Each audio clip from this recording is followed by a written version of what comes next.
The following is a special presentation of ESPN College Football on ABC. The State Fair of Texas in Dallas. Since 1929, the host site for one of the most storied rivalries in all of sports. Bob Stoops Sooners, led by a quarterback that can get his third win in this series today. And Texas Mack Brown in his 15th year in this game with one of the most accurate quarterbacks in all of college football. Crimson and cream, burnt orange and white. OU, Texas, Red River rivalry is on.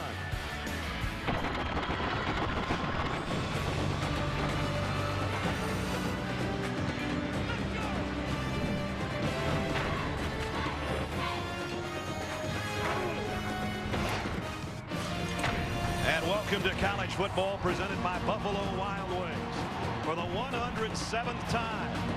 Here at the Cotton Bowl in Dallas, it's the Texas Longhorns and the Oklahoma Sooners. Number 15 against number 13. And we welcome you to Dallas, everybody. Brad Nussler along with Todd Blackledge. Partner, you and I have been here before. The game never gets old. It always has a huge meaning. I think the meaning this year might be more so. Both come in with one conference loss, and without a Big 12 championship game this year, you pretty much have to win this one. Absolutely. There's a tremendous sense of urgency on this game because the winner of this game stays right in the thick of things. The two undefeated teams in the league, West Virginia and Kansas State, are good, but certainly beatable. But if you lose this game, now you're just playing the rest of the season and trying to get to the best bowl you can.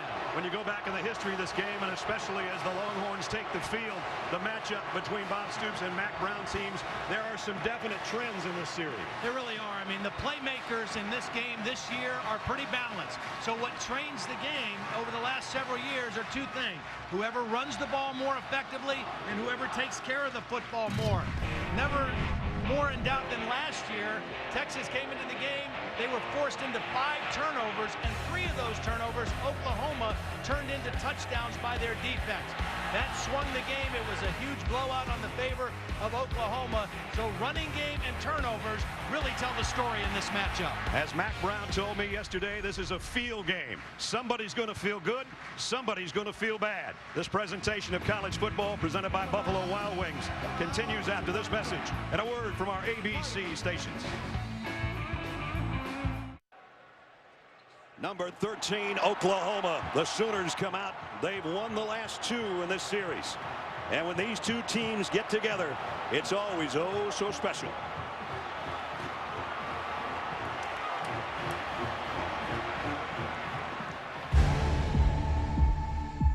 A river runs through it all right. Running through history, rolling through time. A boundary between territories and teams. Billy and Earl, Barry and Down, Sam and Colt, Bob and Matt. Half the crowd, crimson and cream. Half the bowl, burnt orange. Half in ecstasy, half in misery. 12 months in 4 quarters. 60 minutes for 365 days. For rank to maintain. For regard to reclaim. Boomer Sooner, hook 'em horns. High noon, deep cotton. Red River. Let it flow. The first time they got together was 1900. Texas leads the all-time series. Look at the number of combined wins. What a scene, what a story. Third member of our team on the field, if she can hear me, Holly Rowe. Barely. It is so awesome out here, Brad. It's so exciting. But you talked about the importance in this game of turnovers and that trend. But remember, last year, Texas was splitting time between 2 young quarterbacks, Case McCoy and David Ash. Well, they're settled at that position this year. David Ash actually has been terrific. In his last 6 starts, his numbers compare favorably to senior Landry Jones. In fact, they're a little bit better. Jones at times this year has had some issues with turnovers. That was a key factor in their loss 2 weeks ago to Kansas State. And last week against Texas Tech, he cleaned it up, was turnover-free, and they got the win. He will be facing a lot of pressure from that Texas defensive front, especially their defensive ends. Will it be the senior or the first-year starter completely, David Ash, who keeps the ball today? It'll be Landry Jones-Holly that'll get his hands on it first. Mack Brown, his 15th year in Austin. Second to Frank Beamer among active coaches. And Bob Stoops, 142 wins in his 14 seasons in Norman. The sun comes out as we get set to kick off. Texas won the toss. They deferred. So Nick Rose will kick away. Roy Finch and Brennan Clay are back deep.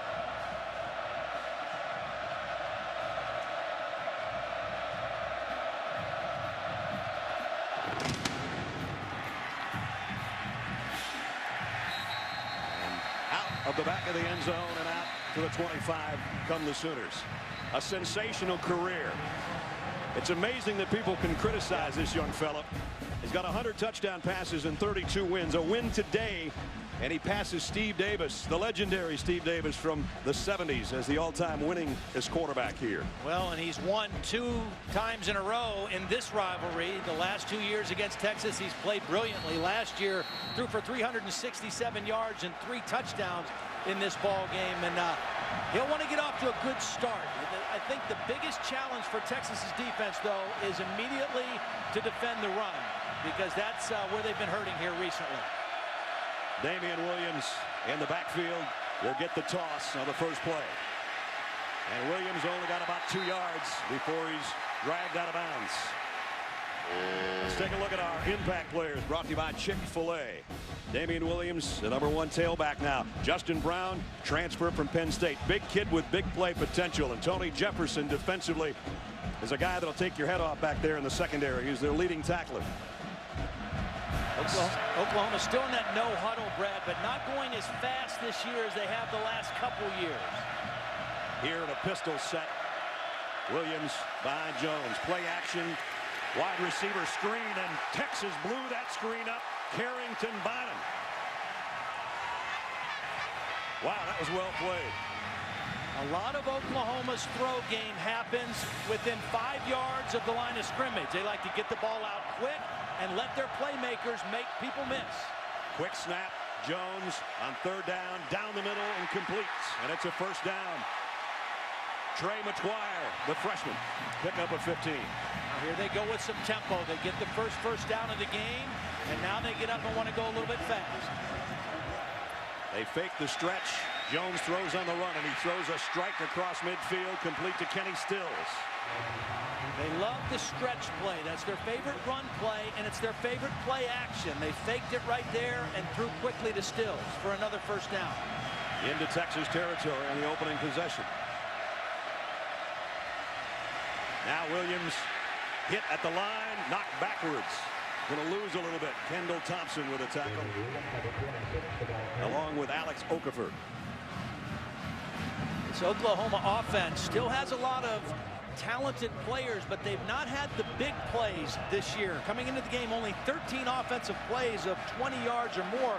That was the lowest in the Big 12. Very uncharacteristic for the Sooner offense. Part of that because of the departure of Ryan Broyle. 2nd down, 11. Backfield is empty. Now it's not. Draw play. Millard taking it to the corner. Tough guy goes all the way down to the 40-yard line. Pickup of 9 for the fullback. I love it when the fullback gets a little sugar. Absolutely. He's a valuable guy, a real versatile guy, good in pass protection, can run it, can catch it out of the backfield, can line up as a tight end. His 10th carry of the year. And almost got him a first down. 3rd down and a long yard.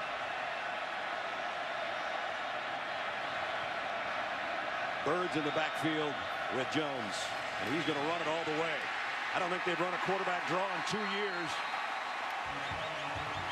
I think they brought Bell in to run that. It was. I beg your pardon.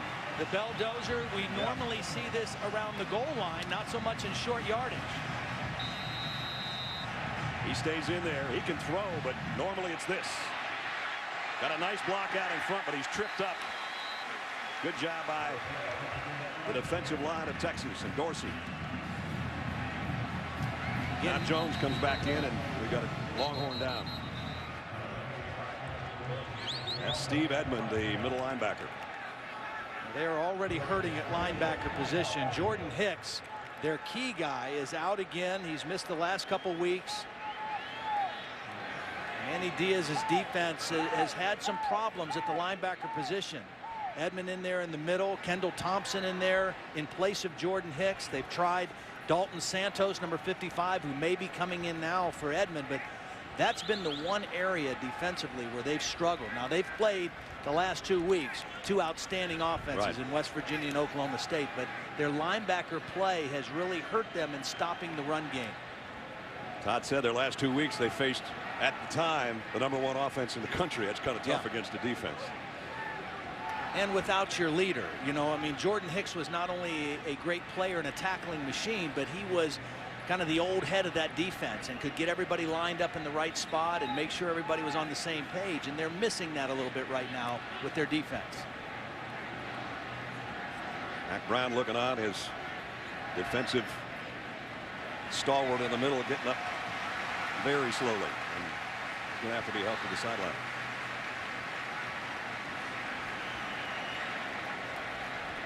That's going to be a long walk for the sophomore out of Dangerfield, Texas. And unfortunately for the Longhorns, a relatively weak position just got a little bit weaker. Oklahoma's already lined up. They're ready for the 9th play of their drive, which is 2nd down and long at the 32-yard line. There's Hicks. Todd was just talking about him. He's got his jersey with him, but he's just kind of helping coach today.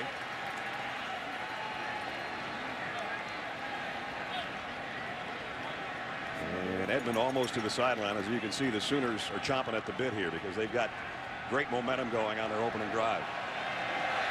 It's taking them to the 32-yard line.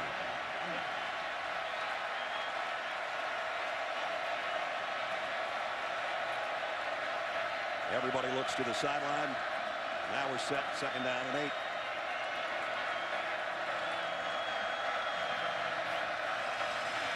Jones across the middle, complete, 1st down. Justin Brown, and Brown, one of our impact players, a 12-yard pickup. Well, Justin Brown is a big target at 6'3", 210 pounds. It's almost like a tight end kind of body in the middle of the field. Shows his numbers to Landry Jones, sits down on the spot, and they get another 1st down conversion. Nice little rub there, huh? With another receiver right in his path. Jones is 4 for 4. Sooners sitting basically on the 20-yard line, and they have been exceptional in the red zone this year. Williams. Tough run for about 6.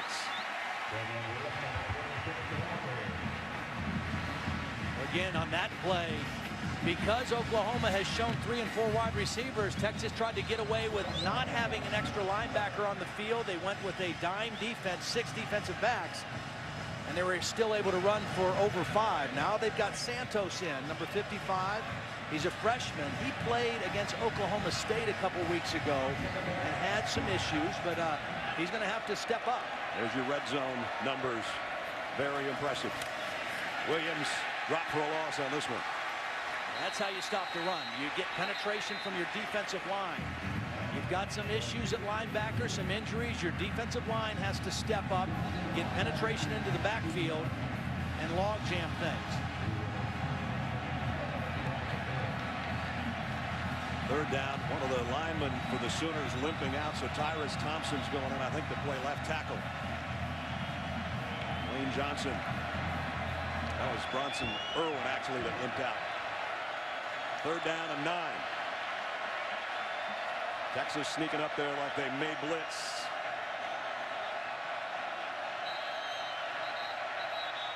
And timeout taken by Oklahoma. We'll take it too. 10:16 remaining. 1st quarter, no score, but Oklahoma threatening. Aerial coverage being provided by the MetLife blimp. See how MetLife can provide the coverage you need. MetLife, I can do this. The Sooners trying to see if they can do this. 3rd down and 9 at the 19. You mentioned Tyrus Thompson in at left tackle. Here's Jeffcoat, number 44. Probably licking his chops. Snap came before Jones was ready. Lob to Millard. Millard cuts back inside. Going to be short. Now there's going to be a decision time. 4th down and about 2 feet. What a great call by Josh Heupel, though. They used Millard to chip on Jeffco to help the tackle. Watch Miller go and help and then slip out in the backfield. This was a design play. Get a chip on the end and then drift out, and nobody picked him up out of the backfield. Excellent call. Not much of a decision. I guess Bob Stoops leaves his offense out there. So here's the first big play of the ball game. 4th down and a yard. And Bell is back in at quarterback. They look like they're a lineman short. They're running guys out and back. Confused, I think, because of the injuries on the offensive line as to who should be out there and who shouldn't. Here comes another one out. I think they're going to have to call a timeout. They do have some personnel issues right now. They got to get worked out. So the whole team will come over and have a chat. Let's check in with Holland. Well, guys, the confusion for Oklahoma came when Tyrus Thompson, their left tackle, number 71, his helmet popped off on the previous play. So because of the new rule, he had to come out. Well, unfortunately, Farniok of Oklahoma ran out thinking he was supposed to take his place. But then Lane Johnson came out, number 69. So too many guys on the field, they have to take a timeout. But it's all because the helmet popped off. There you go. Thanks, Holly. I didn't see that. Well, they burned 2 timeouts now in the opening 5.5 minutes. Forget coming up tonight. This would be a good one. Number 3, South Carolina. Number 9, LSU. 8 o'clock on ESPN, presented by Hampton Hotels. The visor against the hat. Steve and Les squaring off. Big game in the SEC tonight, 8 o'clock.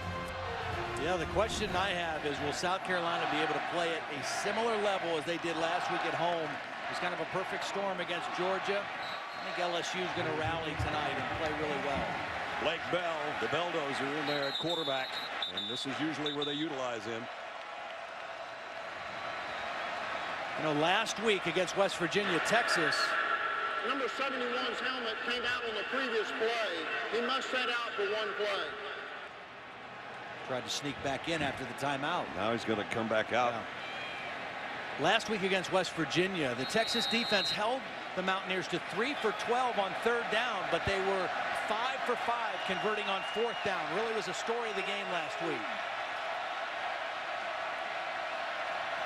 Bell tucks it, puts his head down, and bulldozes his way, or belldozes his way, if you will, for 4 yards, and it's 1st and goal. Blake Bell taking care of that football in the loss to Kansas State. Landry Jones had a fumble and an interception, but Blake Bell had a costly fumble right at the 1-yard line as they were going in to score that also prevented them from putting points on the board. Bell stays in there. 14th play of the drive. He has thrown 5 passes this year, Bell. All of those against Florida A&M. And completed 4 of them. This is just student body right. Bell, a stiff arm inside the 5 and inside the end zone. Touchdown.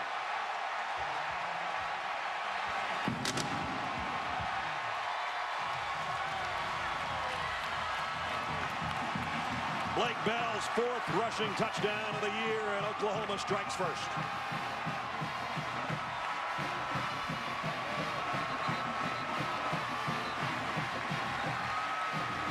Pretty good looking drive, Led. Absolutely. Mostly on the ground. You know, a couple key throws. Not a whole lot of tempo. They didn't go super fast, but they were super efficient.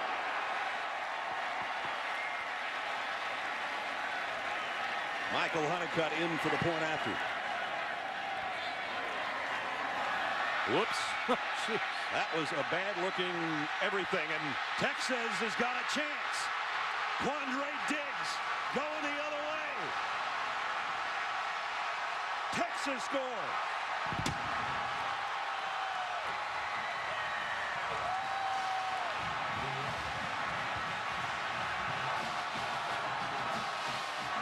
In a game like this, with the crowd split 50-50, momentum swings heavily on plays like this. They give up the touchdown. Tress Way not able to handle the snap. Probably should have just tried to run it. Instead, Diggs is able to pick it up and get Texas on the scoreboard.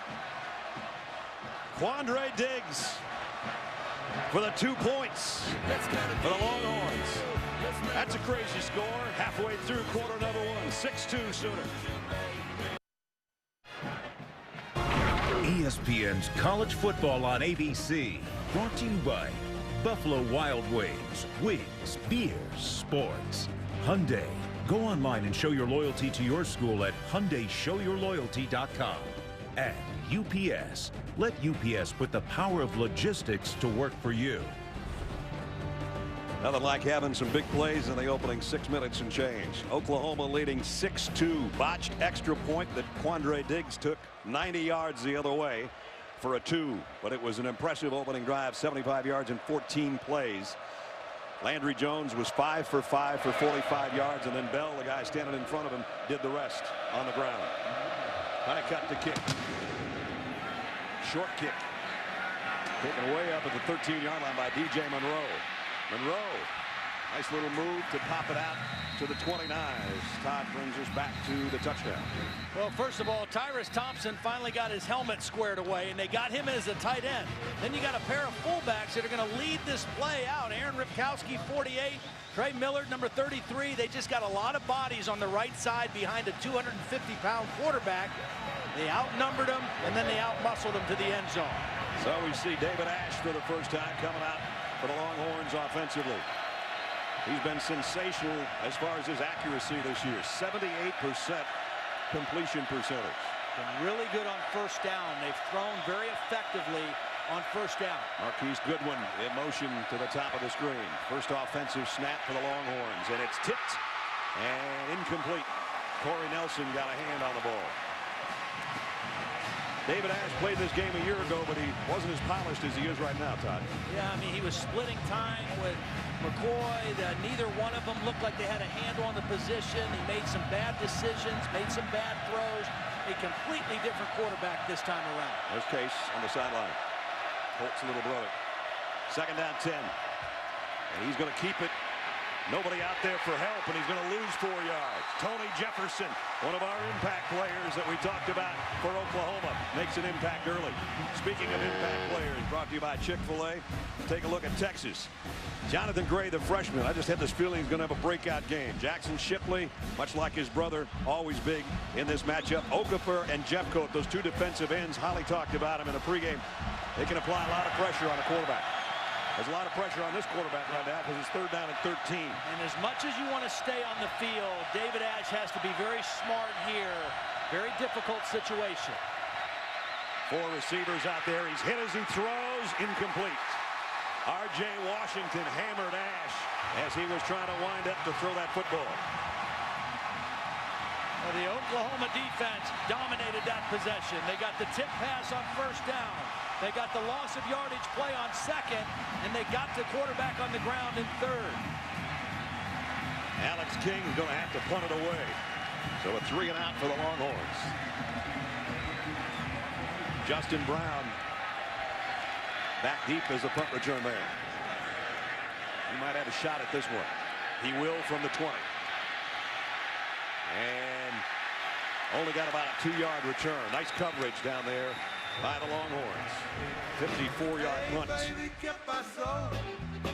David Ash felt the heat on that first series. 6-2. You're watching ESPN College Football on ABC.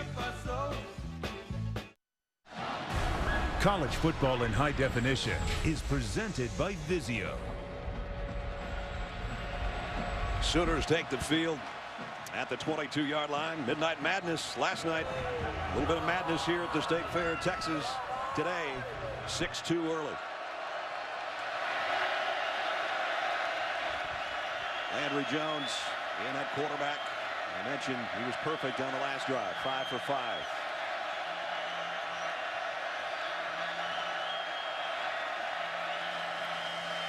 Williams cuts up inside. The running's tough against that front 4 of Texas.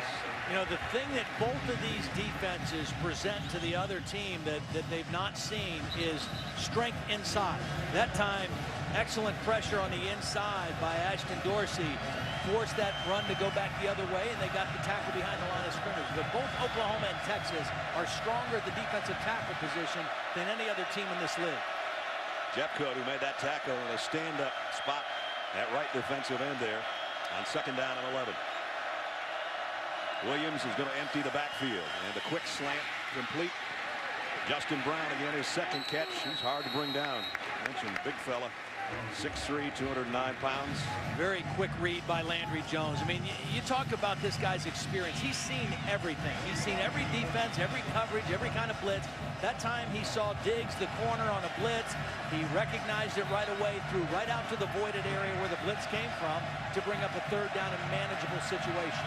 32-9, tied for the most wins with Steve Davis, who's here today, was part of the pregame show for the Sooners Network. Before the game, had a chance to say hi to Steve. Also a 32-game winner. Timeout of the half. Timeout. 6:29 remaining first quarter.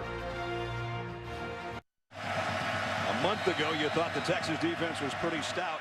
Then the competition got better, including the last 2 weeks against then the #1 offenses in the country. Texas looking for a stop here on 3rd and 3. Ball batted in the air, incomplete.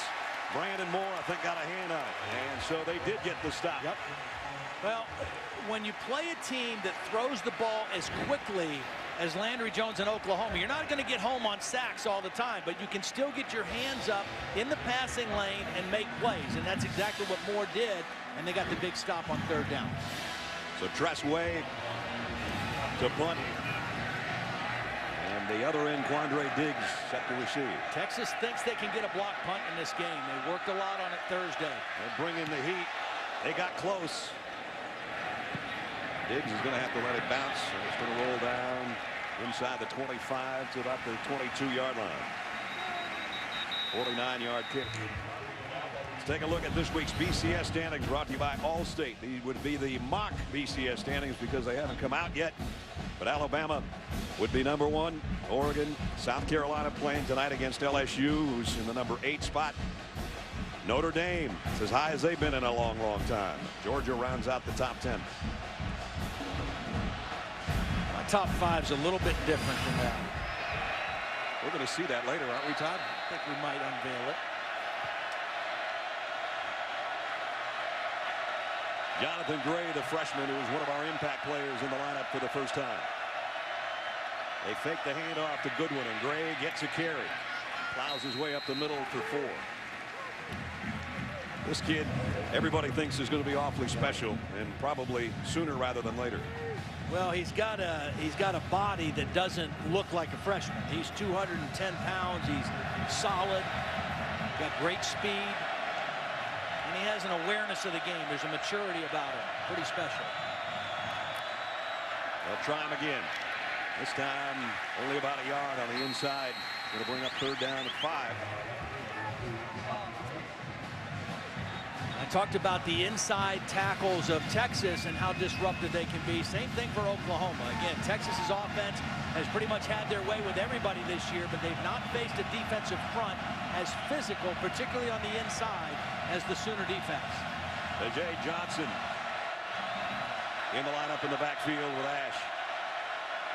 3 wideouts to the right side. Lobs it over the middle. It's complete, but it's short of the 1st down. Jackson Shipley comes up 2 yards shy.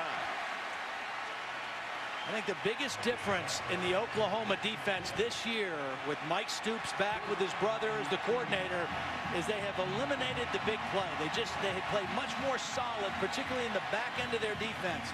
They're covering better, and they're eliminating big plays. You see Bob on the sideline as Alex King is set to punt.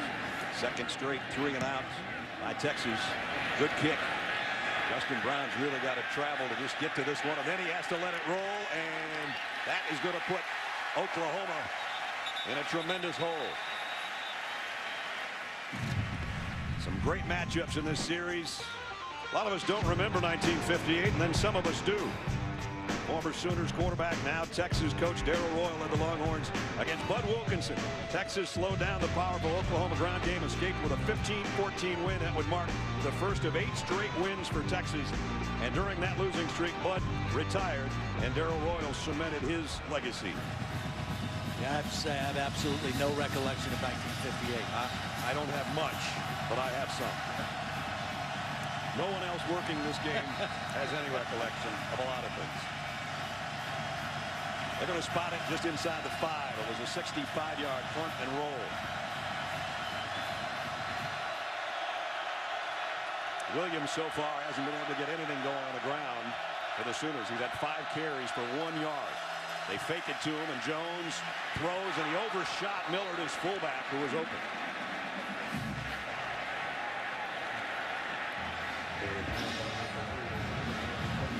Much like you said earlier, even though Landry Jones is the veteran, be careful down here. Absolutely. I mean, he's thrown 5 interceptions this season already as a senior. A couple costly ones. And turnovers are a big story of this game, year in and year out. Got a 4-man backfield to try to give him some protection to throw if he throws. He won't. It'll be Williams. And he found his first opening. He's into the secondary. Damian Williams across the 30. If he gets a block, he might be gone. Williams, touchdown. 95 yards.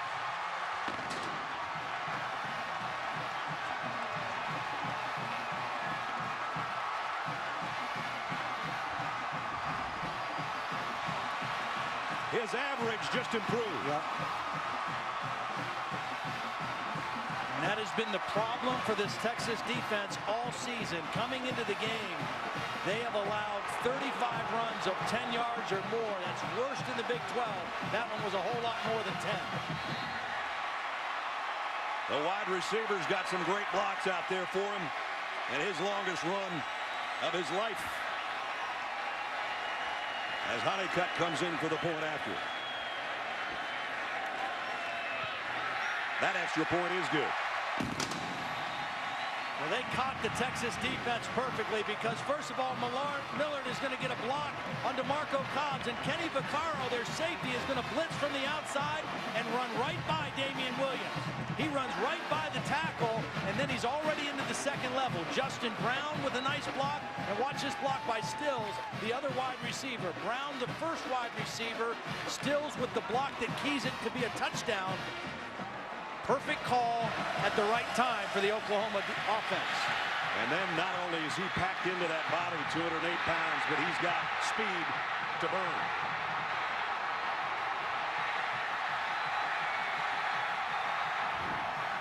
So first it was a long, methodical drive the first time they had it.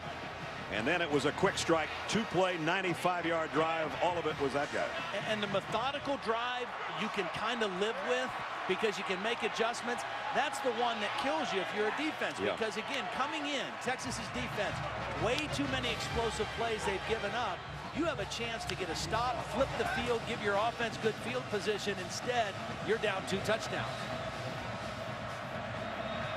Or I guess 11 points, not quite 2 touchdowns. Right. The 3rd longest run in Oklahoma history. From the goal line, Goodwin. And he's not going to make the 20. Check in with Holly again. Well, Damian Williams made himself known to the Red River rivalry quickly. And guys, it's crazy because Brandon Williams, an OU running back, transferred late last year. They suddenly found themselves in need of a guy that they weren't expecting. So in December, Cale Gundy called him for the first time at Arizona Western. It was a kind of a miracle because Josh Heupel, the offensive coordinator, had some friends on that staff.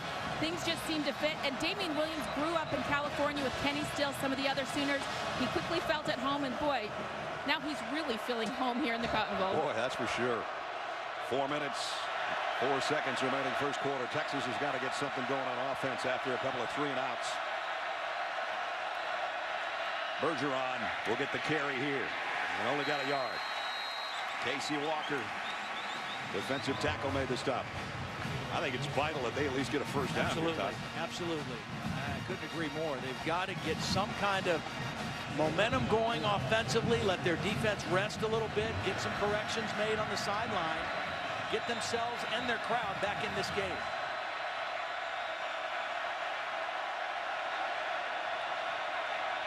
Shipley and Davis, the wide receivers for David Ash.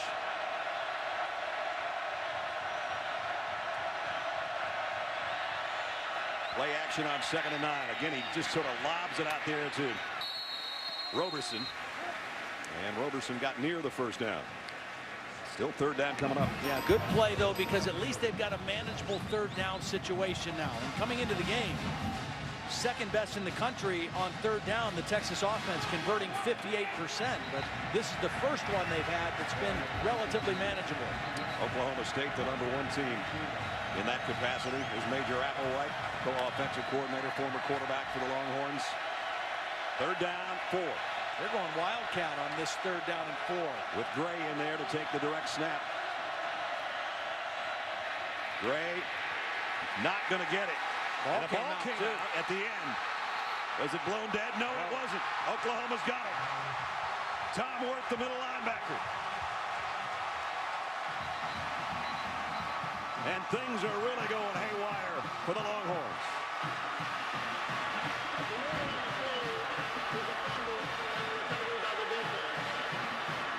Tom Wart met him right in the hole. Now, I think his knees may have been down before the ball came out, but it was a beautiful play by Tom Wart. Was not fooled by the Wildcat formation. I think Texas is going to get the ball back and be able to punt it. The ruling on the field is a fumble and a recovery by the defense. The previous play is under further review. Mike DeFee, our referee. David Ames, our replay official. But the problem, again, just like you said at the start of this possession, they needed to get a first down. They weren't close to getting that first down. And 3 consecutive 3-and-outs for an offense coming into the game that was averaging almost 500 yards a game. I think that was the best look right there, Todd. And I'm with you, but we'll wait and see what the officials have to say. Either way, they're going to have to give it back to Oklahoma. It's just a matter of what spot on the field or if they punt. Yeah, but it's huge because, again, the turnovers have told the story in this game. And if you give Landry Jones and this offense a short field right here, they might blow you right out of the Cotton Bowl in the first quarter. Last year was Oklahoma 55-17. Texas doesn't want to feel that sting again.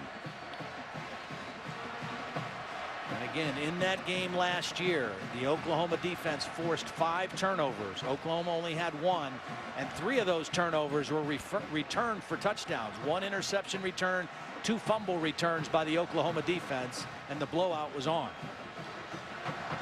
Texas came in +7 in the turnover category.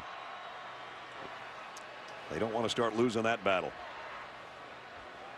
Rushing game and turnovers. We talked about it in the open. So far, Oklahoma's got a 95-yard touchdown run and a quarterback touchdown run.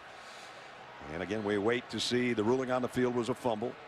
It appeared, at least to the two of us, that Gray's left knee was down just a split second before that ball popped out.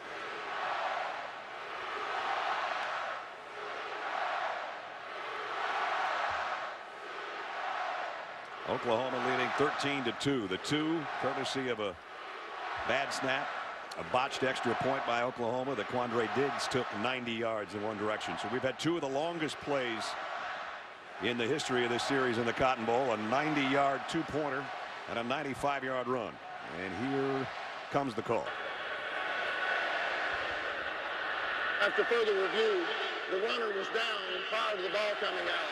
It'll be 4th down at the 27-yard line on the right hash. We'll wind the clock on the ready for play. So the Longhorns avoid a complete catastrophe, but they still have to punt it away. And we said that Jonathan Gray make an impact. He got his knee down in time. Alex King to kick. His last punt went 65 yards as Justin Brown had to get out of the way of it. And it took a great roll for the Longhorns.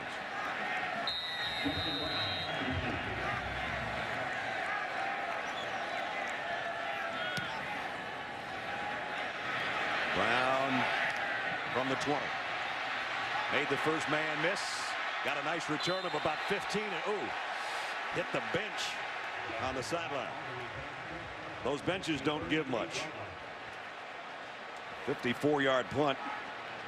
19-yard return for number 19, and then he's taken out of bounds. He hits the metal on the sideline. Yeah. The benches really don't move much when they're propped up by fans behind them.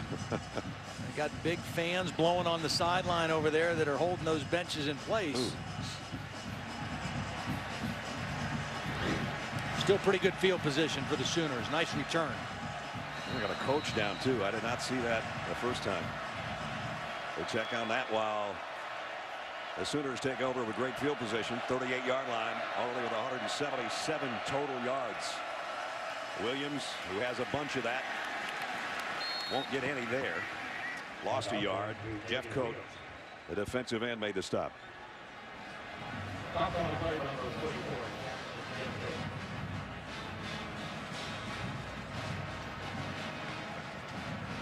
So even though Williams has lost yardage on most of his carries, one took him the length of the field. You can live with that. That's right. That average is not going to come down too much. Second down and 11. Jones fakes the end around, throws a screen pass to Millard with a head of steam, puts his head down and gets the first down. He's a tough dude out of the backfield. Again, his versatility really is a weapon for this Oklahoma offense. There was a lot going on that play. A lot of play fakes. They faked a reverse. They faked an inside run. And Millard was able to slip out. Football right at midfield with 1.5 minutes to go in the first quarter. And Oklahoma moving again. Haven't seen a shot deep down the field. Might be a good spot here at midfield for Landry Jones to take a shot at something. Huge difference in all categories, including the scoreboard, 13-2. Jones, this one's tipped again and knocked down by Okafor. Those two defensive ends, they have played the best football so far in this quarter for the Longhorns. But they're about the only guys that have. Well, they've played the best so far this season for this Texas defense. They've combined for 10 sacks. He and Jeff Coat. Okafor particularly has played at an extremely high level. But again, when a quarterback gets rid of the ball as quickly as Landry Jones, it can be frustrating for a great pass rusher like Okafor. Second down at 10. Jones comes up, lets his offensive line know the call. In a noisy Cotton Bowl. Blitz coming. Millard on the run this time, and another first down and a hurdle job to the 35. 15 yards for Trey Millard. Good recognition from the sideline. Blitz came this way, so they run this way. Then that call came from the sidelines as the coaches saw the defense change the play. Now they fake the stretch, and Jones wants to throw deep and does to the corner. Incomplete. Justin Brown, the intended receiver. Quandre Diggs was back there in coverage. Landry got a little greedy on that one because he had the back, Damian Williams, out of the backfield. After the fake on the stretch, he could have gotten an easy 7 to 8 yards, but he wanted to take a shot with his big receiver down the field. Diggs was in good position. Neal and Stills and McGuire, the wide receivers, and Brennan Clays check back into the backfield. On a 2nd and 10, Oklahoma at the Texas 35, and it will be Clay. Takes a big hit, but got almost 4 yards out of it. And the first quarter winding to a close. Biggest play of the game to date right here for Texas. Their defense needs to rise up and get this 3rd down stop, force a long field goal attempt potentially, and then get some rest. They've been out there the whole game. Kenny Stills has been pretty quiet in the game so far. And remember, he's playing a new position this year. He's in the slot. Ryan Broyles was the slot receiver for the last several years. He was outside. He's still their go-to guy. First quarter dominated by Oklahoma. End of 1, 13-2. This presentation of ABC's college football presented by Buffalo Wild Wings will continue after this message and a word from our ABC stations.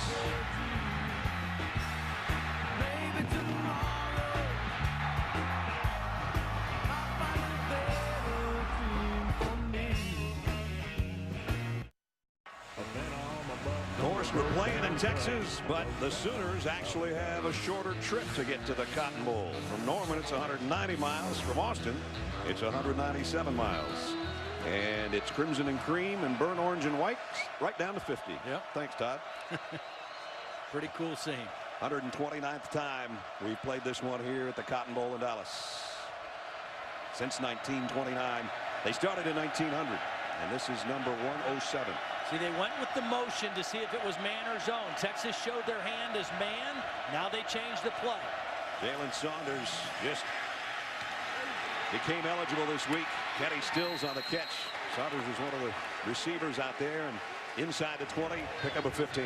When you put a receiver in motion, if the defender runs with them all the way across the formation, that tells the quarterback and tells the offensive coordinator man coverage. So now you've got your key guy on the outside, one-on-one. Take a shot and get the first down. Remember, we told you the red zone efficiency for Oklahoma. They've already scored once when they got down there, when they put Bell in to do the running. When they got down, they're going to leave Jones in there right now at quarterback, with Damian Williams behind him. First down just outside the 17. Stills in motion again, and it's Williams. Cuts it inside. Tough run.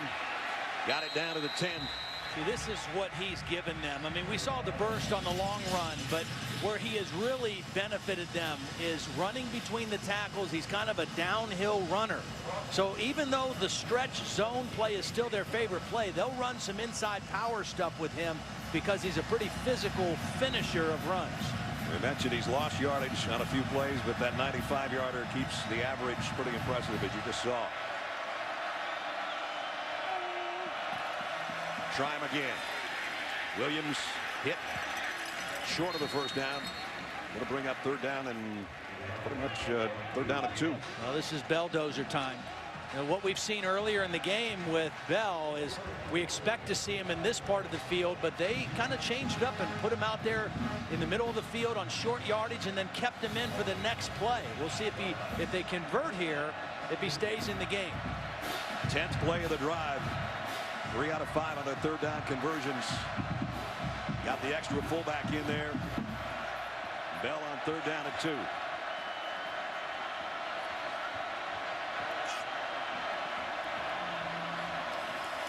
Waits and now takes off. Flags are down, and he's going all the way to the goal line. But again, a penalty marker on the play.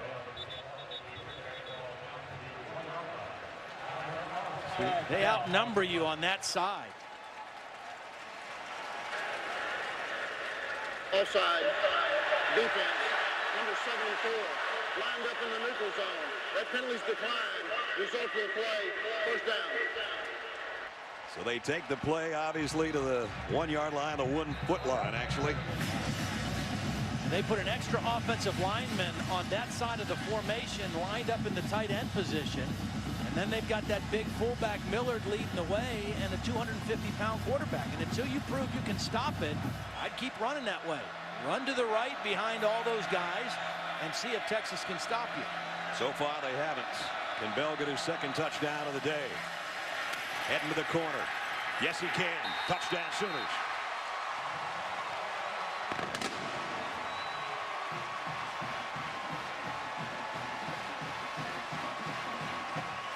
Things not going well for Texas.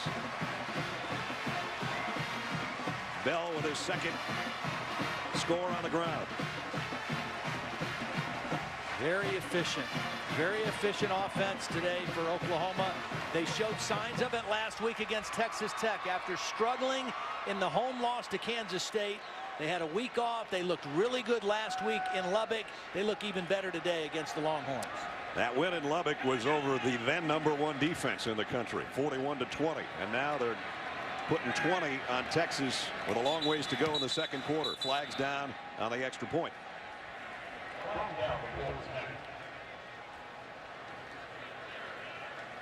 False start.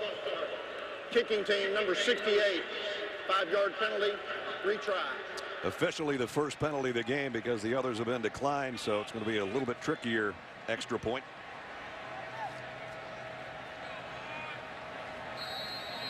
Honeycutt will have to back up. This one, in essence, is a 25-yard field goal.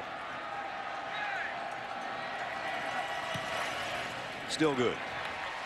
12:39 remaining first half. If you're a Sooner fan, you got to be happy with the way the Belldozer is motating today. His second touchdown.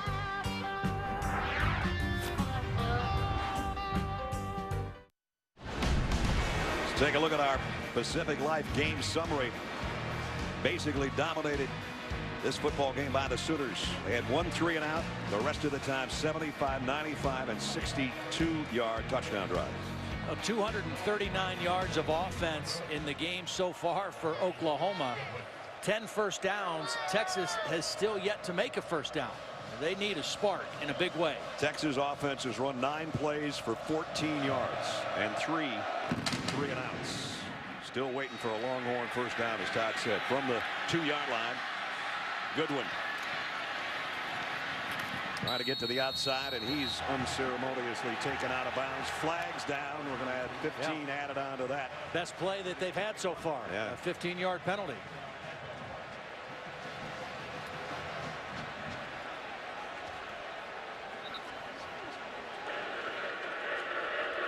After the play, personal foul, late hit out of bounds. Number 2 of the kicking team, 15-yard penalty, first down. Julian Wilson with the late hit on Goodwin. Right there, you might as well let him go. Yeah, just a little extra shove.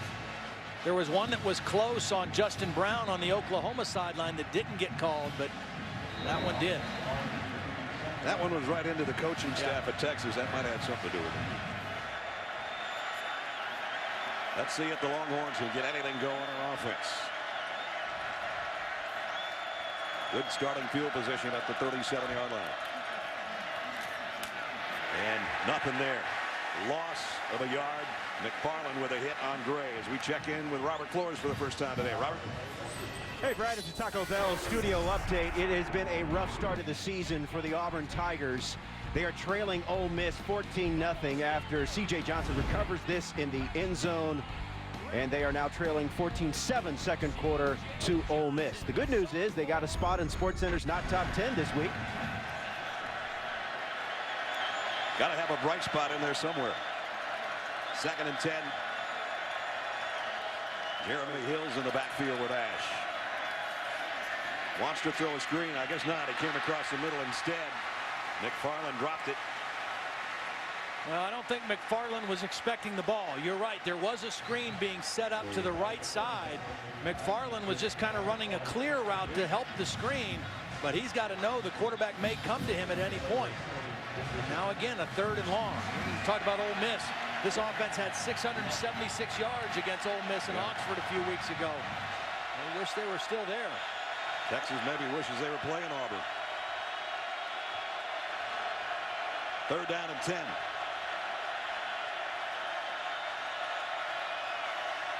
Ash running out of time. Still breaks away. Somehow got free, and then it's dropped. The pass to G.J. Grant. Maybe a little bit behind him, but they needed that play. Absolutely.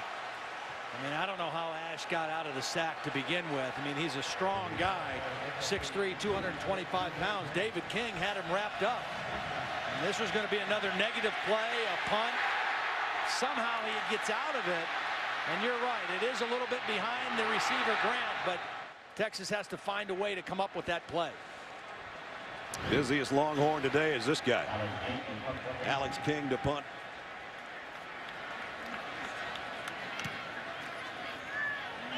Justin Brown, fair catch. Just a dive to make it on this one. Around the 24-yard line.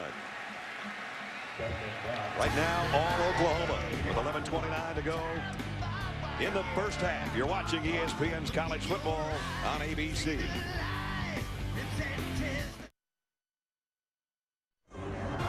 ESPN's college football on ABC, brought to you by Cadillac, the standard of the world. Taco Bell, sometimes you gotta live Mas. And AT&T, the nation's largest 4G network. AT&T, we think possible. A little bit of the midway here. Texas State Fair in Dallas. 20-2 Oklahoma. They got the ball back. Landry Jones, play action, wide open. Miller, the fullback, and he's just going to rumble and hurdle, and he might take it. Miller all the way to the 5-yard line.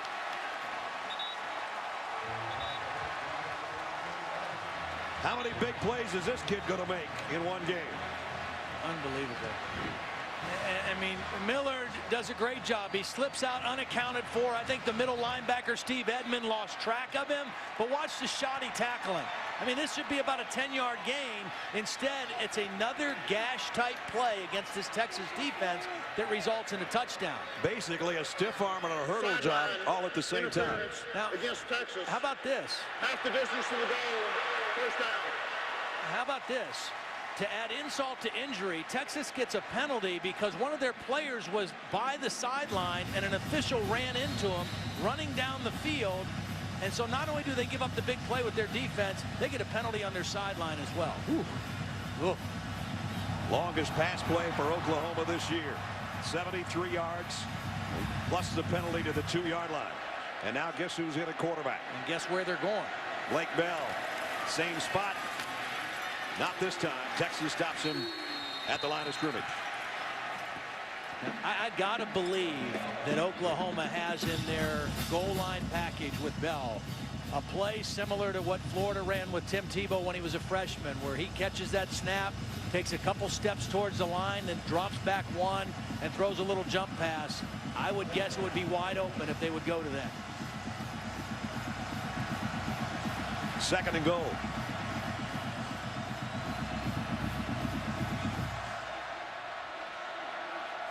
Bell will try to run up the middle this time. Did he get there? Not quite. Had the ball in his left hand as somebody got a hold of him. I think had he been able to stretch the ball over the goal line, it would have been a touchdown.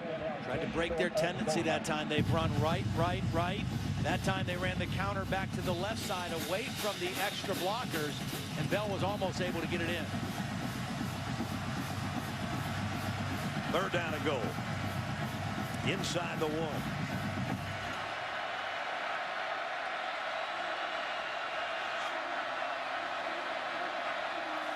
Blake Bell.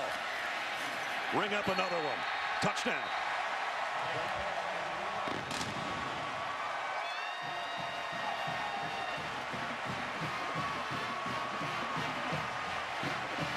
Third of the day for Blake Bell. Pretty nice 1-2 punch. Landry Jones, a 73-yard play to the fullback, and then bring in the 254-pound 6'6" quarterback to do the rest. That's the guy that got the big play that got him there. He gets the big play that gets him down inside the 1. Then he's the lead blocker when they decide to run it for the touchdown.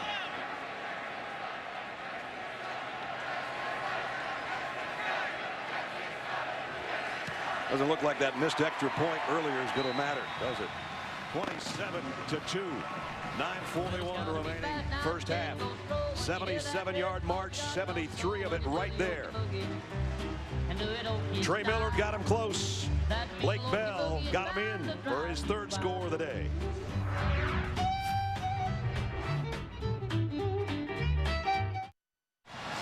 Back at the Cotton Bowl in Dallas here in the 2nd quarter. Time for our trivia question. Since 1912, the Red River rivalry has been played here in Dallas. Only 3 games since have been played someplace else. Norman in 22, Austin in 23. Where was the 3rd game played?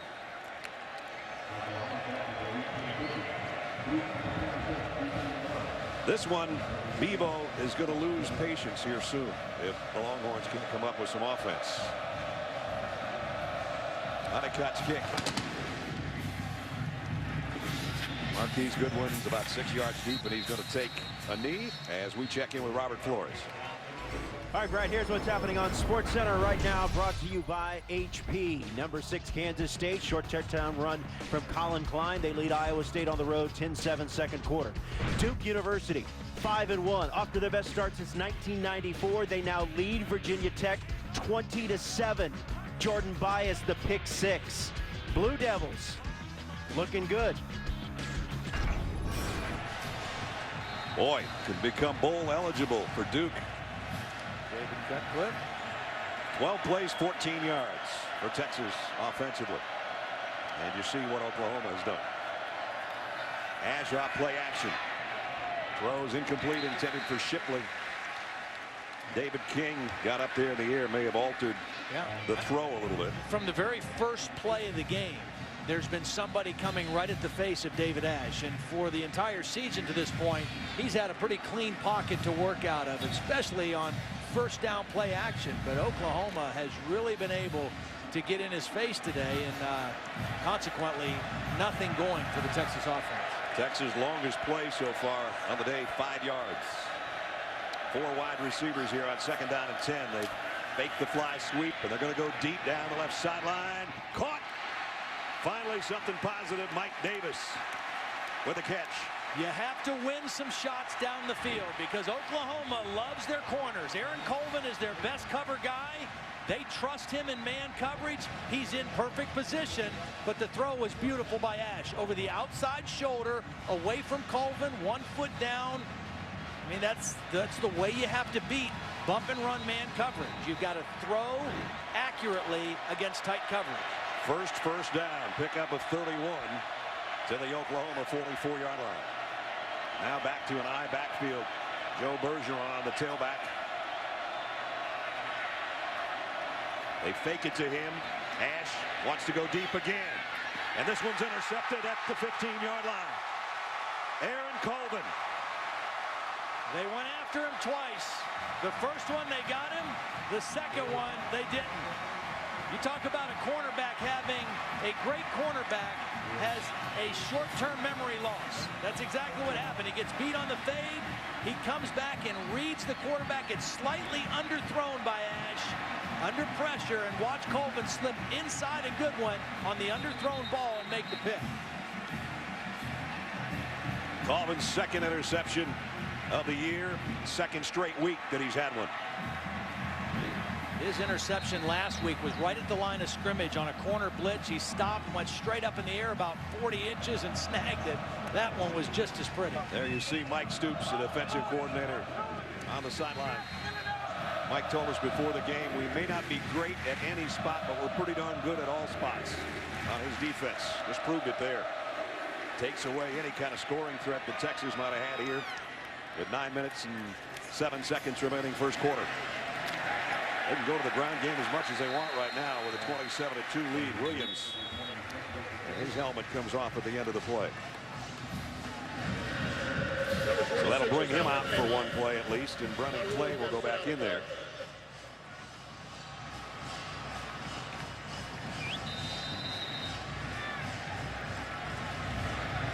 Second down at 4.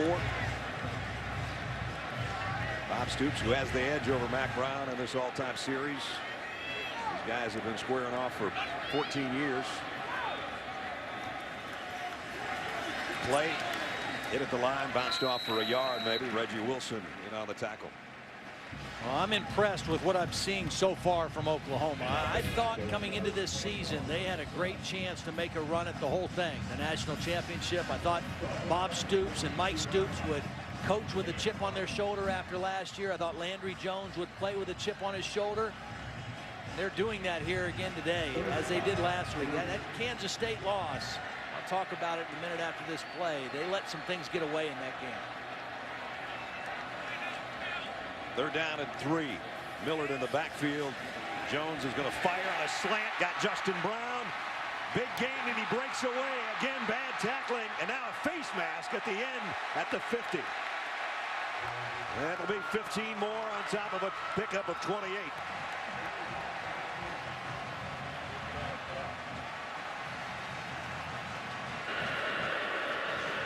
Personal foul, face mask, defense number 23. 15-yard penalty will be added to the end of the run. First down. Bindon, the cornerback. Well, the beauty of Justin Brown, he's such a big target coming across the middle of the field. Landry Jones accurate. He's not going to come down. Don't try to rip the ball out. You know, you're not going to win the game with a turnover at this point. Make a solid tackle, and then they get the face mask at the end. So at the 35-yard line, Oklahoma on the march again. Sooners with a big lead with 7.5 to go in the half. Clay, no gain on that one. I'm going to go back to the Kansas State loss that Oklahoma had in Norman. We talk about turnovers in this game. That was the story of that game. 3 Oklahoma turnovers against 0 by Kansas State. And, you know, Bill Snyder, who coached, Bob Stoops and Mike Stoops both were on his staff. Kansas State is a team that's not flashy. They're physical, they're determined, they got a gutty quarterback in Colin Klein, and they do not beat themselves. And they went into Norman and won the game because they took care of the ball better.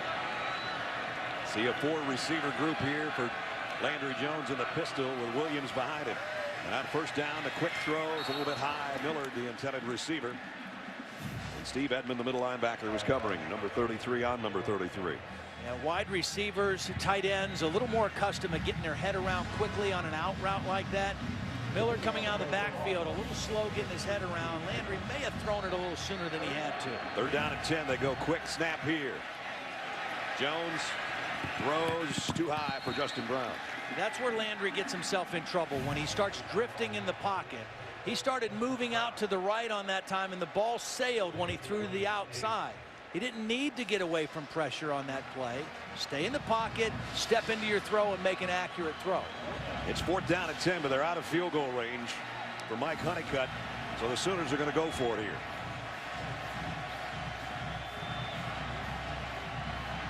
They're 1 for 1 on the year on fourth down conversions. This would be a big one. Fourth down and 10. Texas needs a stop in a big-time way. They just went with a quick snap, and Texas showed their hand. Kenny Vaccaro showed that he's blitzing from the outside, so the sideline changing, and now we got to delay a game. Now they'll punt. 5-yard penalty, fourth down. So that didn't quite pan out, and they'll kick it away. So finally, Texas gets the bleeding to stop for a second anyway. Yeah, they'll take a stop any way they can get it at this point.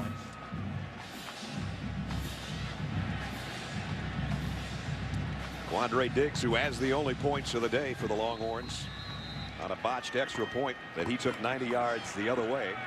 And he'll drop back at the 10-yard line, awaiting Tress Way's punt. Low snap.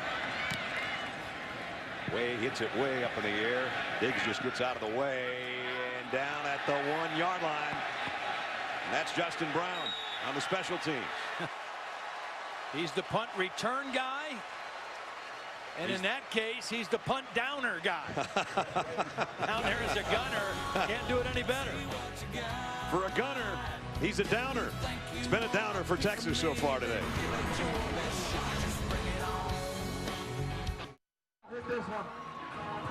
Back at the State Fair, Texas. Try those long free throws. Hope those rims are straight. There was the Aflac trivia question for you. Since 1912, game's been played only 3 times. Once in Norman, once in Austin. Other than being here, where was the third one? Houston, 1913. And I do not know why that is, but now you know the answer. Texas from the 1-yard line. Can they get it out of there? No, they can't. Safety, Oklahoma.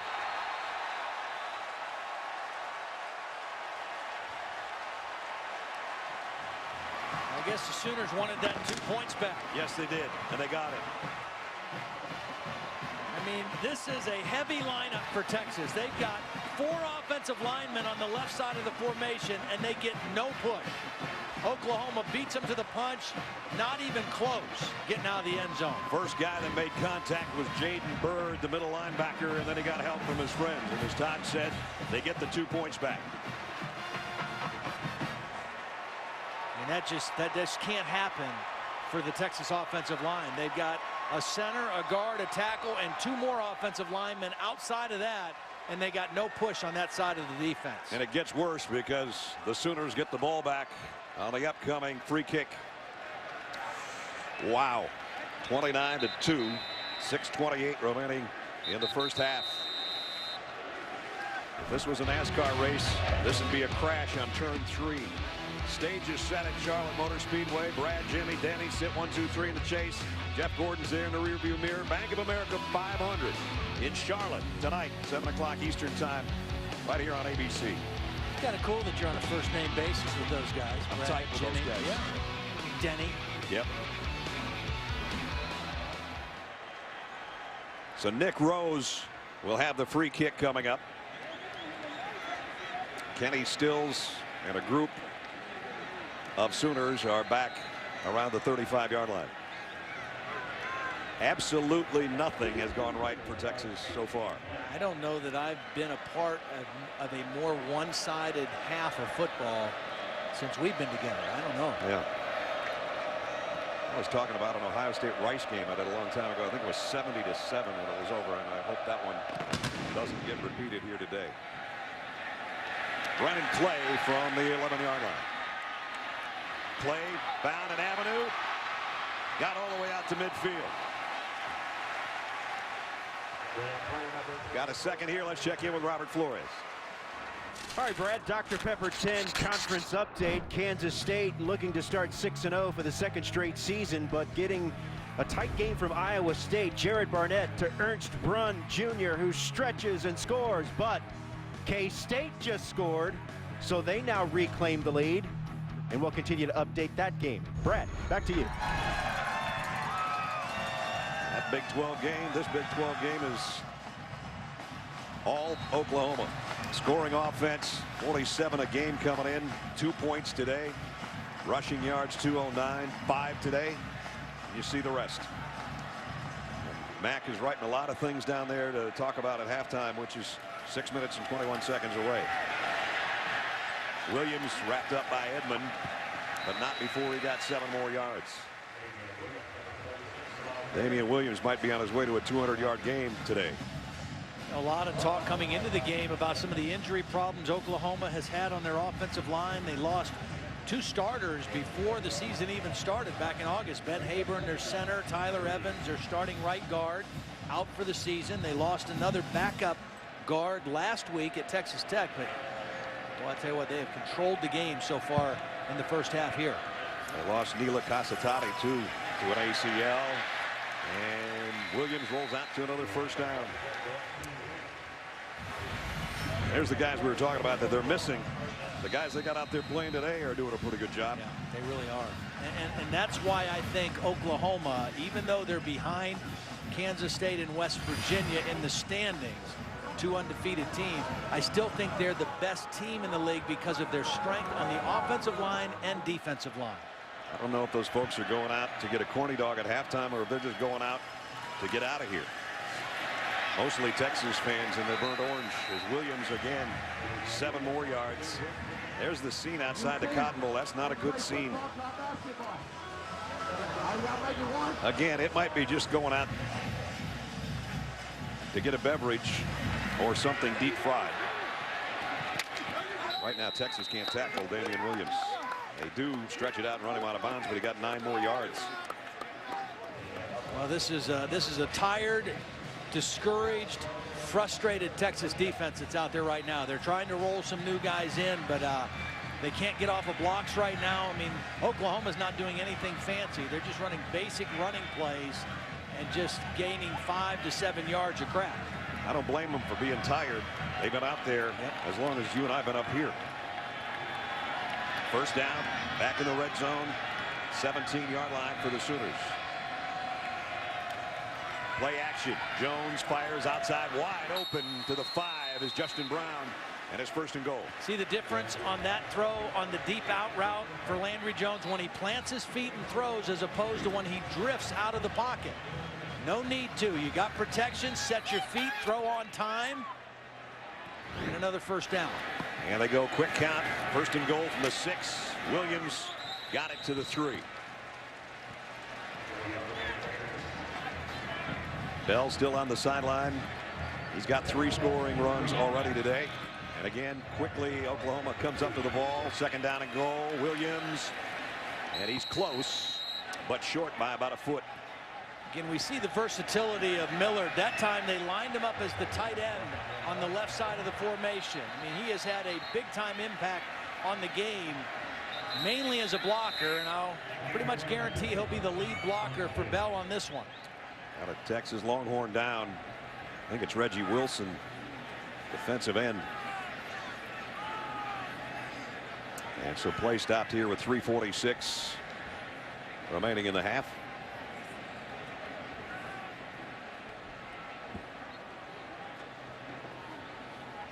And with that injury, we already saw Bell take the field.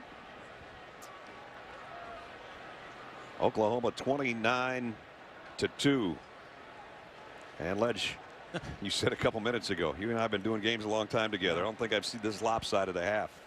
You know, and I know we saw Mac Brown jotting down some notes. I don't know what he can say to him, because right now their defense has showed no signs of being able to slow Oklahoma down at all. I mean, I'm sure he'll talk about pride. He'll talk about heart. He'll talk about trying to play the second half as a whole new ball game, you know, for the rest of the season. But Oklahoma has been dominant in the first half. And, you know, again, you start looking at Oklahoma and you say, hey, they are right in the thick of things in the Big 12. As we said, with no Big 12 championship game this year, they win this one and then go ahead and take care of their business and hope that Kansas State trips up. The big picture could include the biggest game. You never know. Bell's back in there at quarterback. Line of scrimmage, you see, just outside the 1-yard line. So you have an extra offensive lineman lined up as a tight end on the right, and you have 2 fullbacks lined up to the right. Guess where Bell's going to go? Bell scored 4 touchdowns last year against Baylor. He scored 4 touchdowns in the first half against Texas.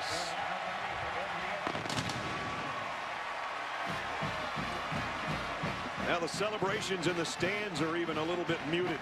It's so one-sided right now. And you see the anguish. That tells the story on the other side for the Longhorn fans.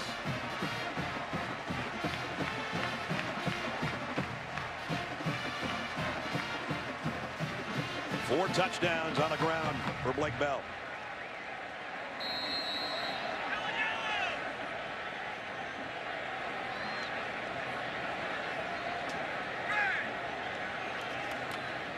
Extra point is good. It's 36-2. Well, they just outman you. You know, they've got 3 offensive linemen right here, and just for the heck of it, they put a 4th one in here and let him run on the pull. You got 2 fullbacks leading the way. That's just a lot of bodies. And then a 255-pound quarterback on top of it. And his second effort's what got him in. And Oklahoma, their kids out there firing up the crowd. The crowd, as I said, has gotten kind of quiet because they're so used to seeing them score. We got almost 400 yards of offense for the Sooners, and we still have 3:28 to go in the half.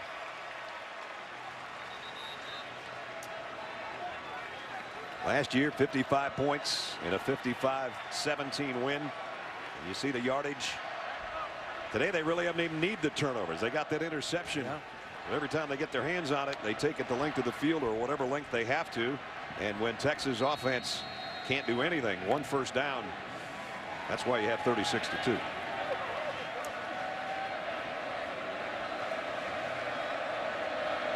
Michael Honeycutt's leg might fall off just from kickoffs and extra points today.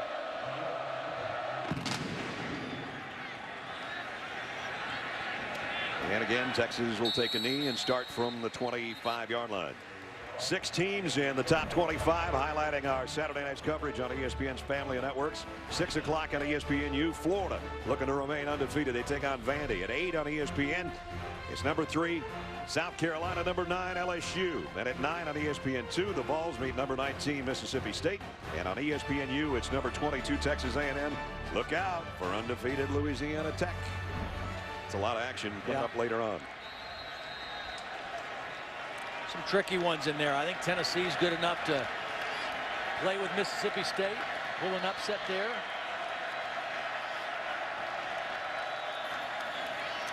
David Ash throws over the middle, completes. And P.J. Grant, the tight end. You know, the thing that's amazing, Brad, is when I talked to Mac Brown Thursday and Manny Diaz, I think they kind of felt defensively, at least, that hey, they at least play a team they matched up better against. You know, after West Virginia and Oklahoma State, but Oklahoma's offense putting up bigger numbers on them than either one of those 2 teams in a half.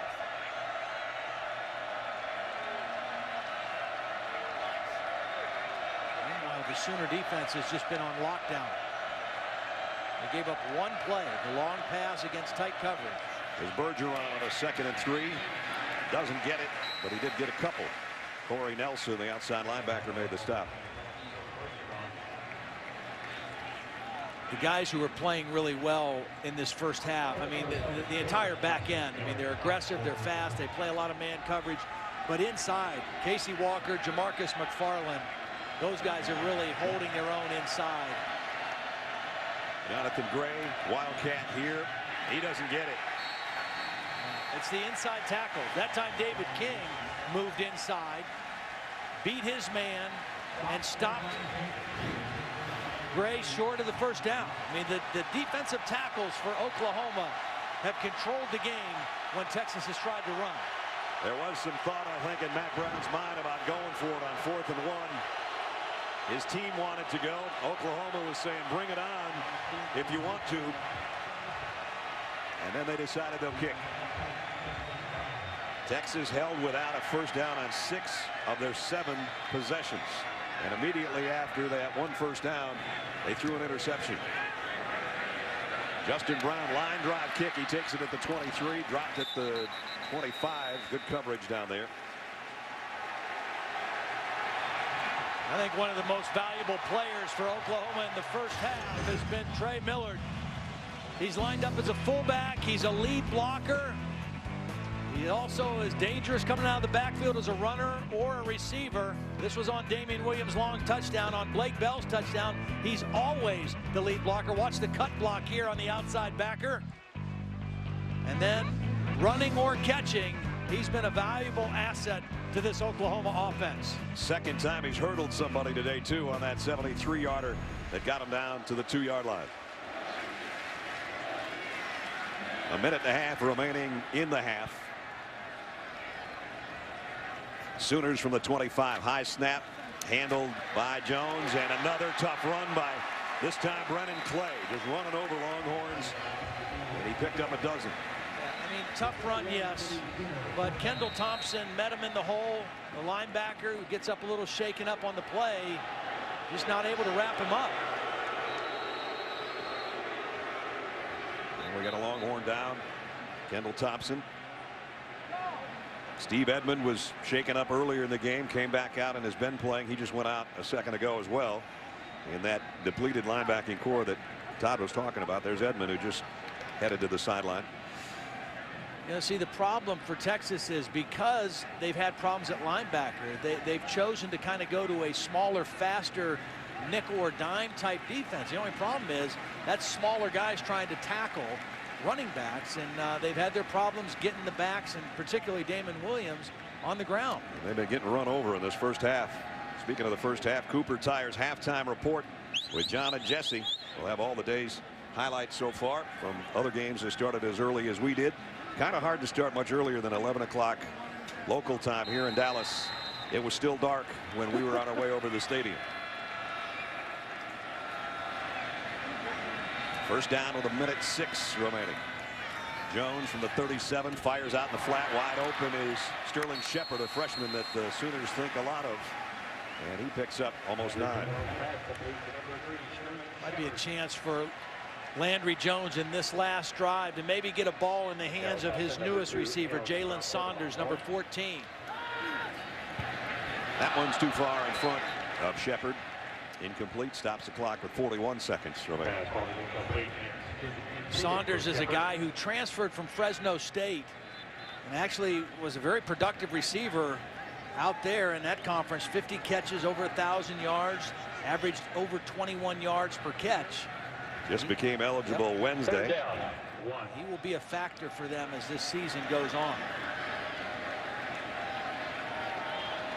You see Kendall Thompson heading to the locker room ahead of time. Damian Williams, the tailback. And a whistle before the snap. They got it off. Second time. Ball start. Offense, number 79. 5-yard penalty, 3rd down. Darrell Williams, the right tackle. I think this Oklahoma offensive line's tired. They're ready for halftime. They've run 32 more plays than Texas. It's amazing. The 52nd play coming up right now. They should be tired. They're ready for a Gatorade. No kidding.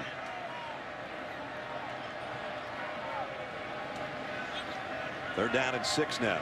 Probably changed the plan here for Oklahoma and Landry Jones. Wanted to throw short across the middle and now just gets rid of it. And I think there was a receiver in the area. As long as the ball crossed the line of scrimmage, Justin Brown was in the area. Now they're going to throw the flag, but I thought Justin Brown was close enough to the play.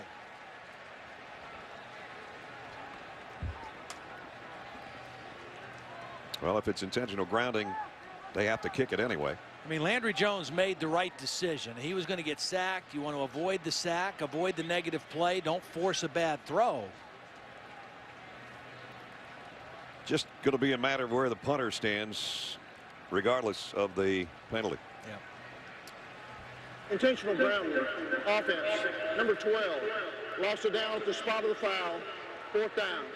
Of course, you lost the down anyway because it was incomplete. So they just punt it from around the 20 instead of the 30. So Tressway to kick. Quandre Diggs, who has the only offense of the day, playing defense, if you will, the punt returner, with the 2-point return on the botched extra point. He's just going to have to let this one go. It goes out of bounds on the far side, and they'll spot it up around the 40, I think. Oops, coming back all the way to the 44.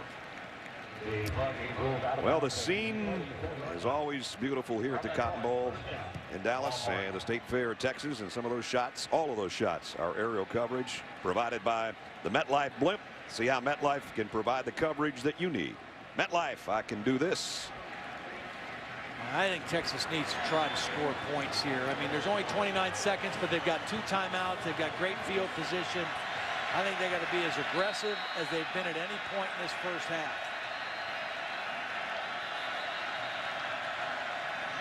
Oklahoma called timeout. Oklahoma takes their 3rd and final timeout of the half. 30 seconds in length. And Bob Stoops still coaching them up with a 36-2 lead.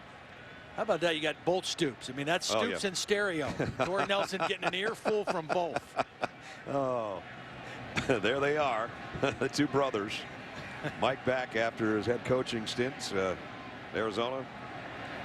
You know, it's interesting too. I mean, it's a different world in college football, or different league, I should say. I mean, he was not out of college football as the head coach at Arizona, but when he was at Oklahoma from '99 to 2003, they weren't playing this kind of offense in the Big 12. They weren't all running tempo and tons of plays, and so it's a different game that he's come back to. But I'll tell you what, the Oklahoma defense this year playing at a much higher level than they did a year ago.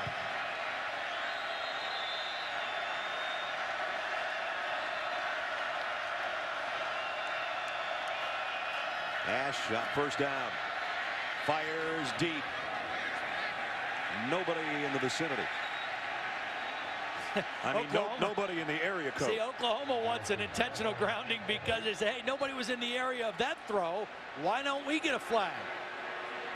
I think that was just a mix-up. I think David Ash anticipated Goodwin being in the area, but a miscommunication between quarterback and receiver, and now we are going to get the flag. Wow. Offense, number 14. This also includes a 10-second runoff. Lost it down at the spot of the foul.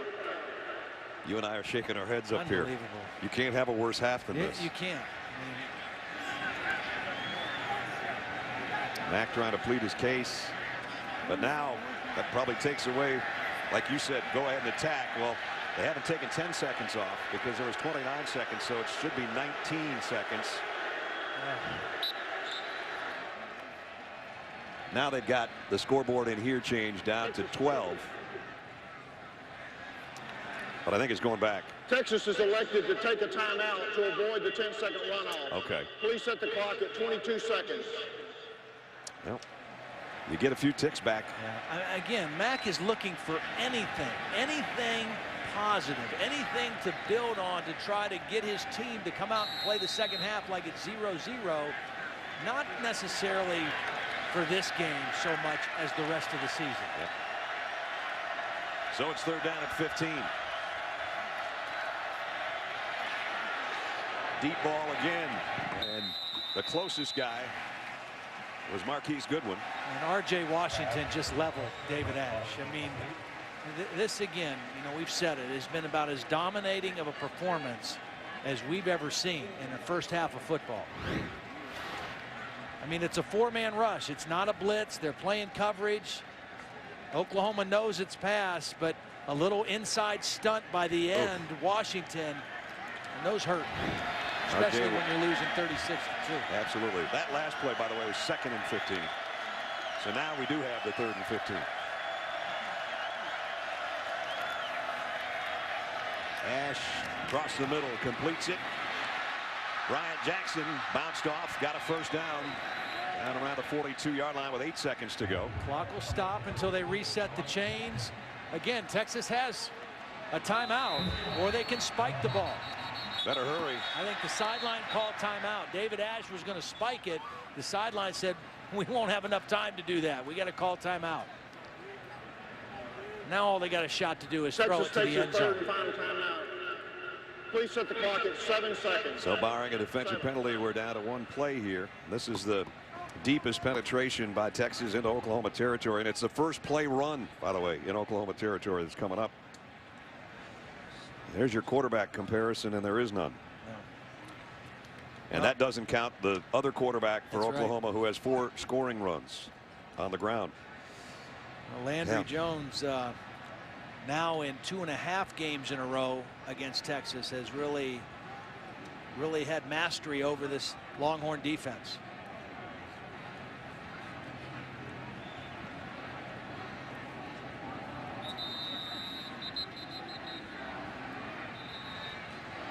And there's Bell. 10 for 30 and 4 scores. He'd be a fantasy football favorite right now, wouldn't he? So last play of the half coming up.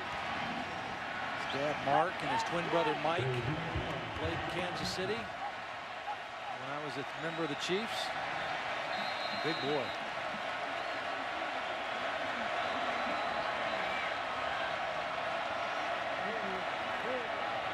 Ash in trouble. Flushed out of the pocket. Now throws as far as he can on the run, and it is intercepted by Tony Jefferson. Tony Jefferson with the 2nd interception of the day by the Oklahoma secondary. Halftime. You hear the fireworks going off. They're all for the Sooners right now. Let's check in with Holly. Well, Coach Stoops, you told me before the game that whoever controlled the line of scrimmage would win this game. How do you describe what your guys are doing up front defensively? They're playing great. Physical, tackling well, perfect on our adjustments. It's been pretty good.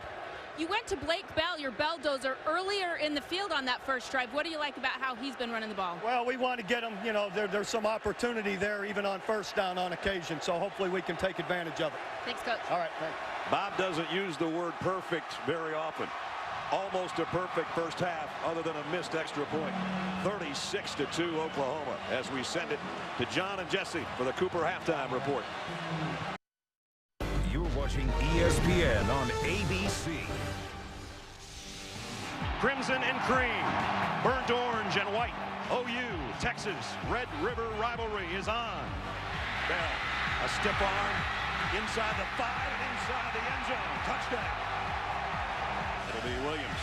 He found his first opening. He's into the secondary. Damian Williams across the 30. Williams, touchdown. 95-yard. Texas from the 1-yard line. Can they get it out of there?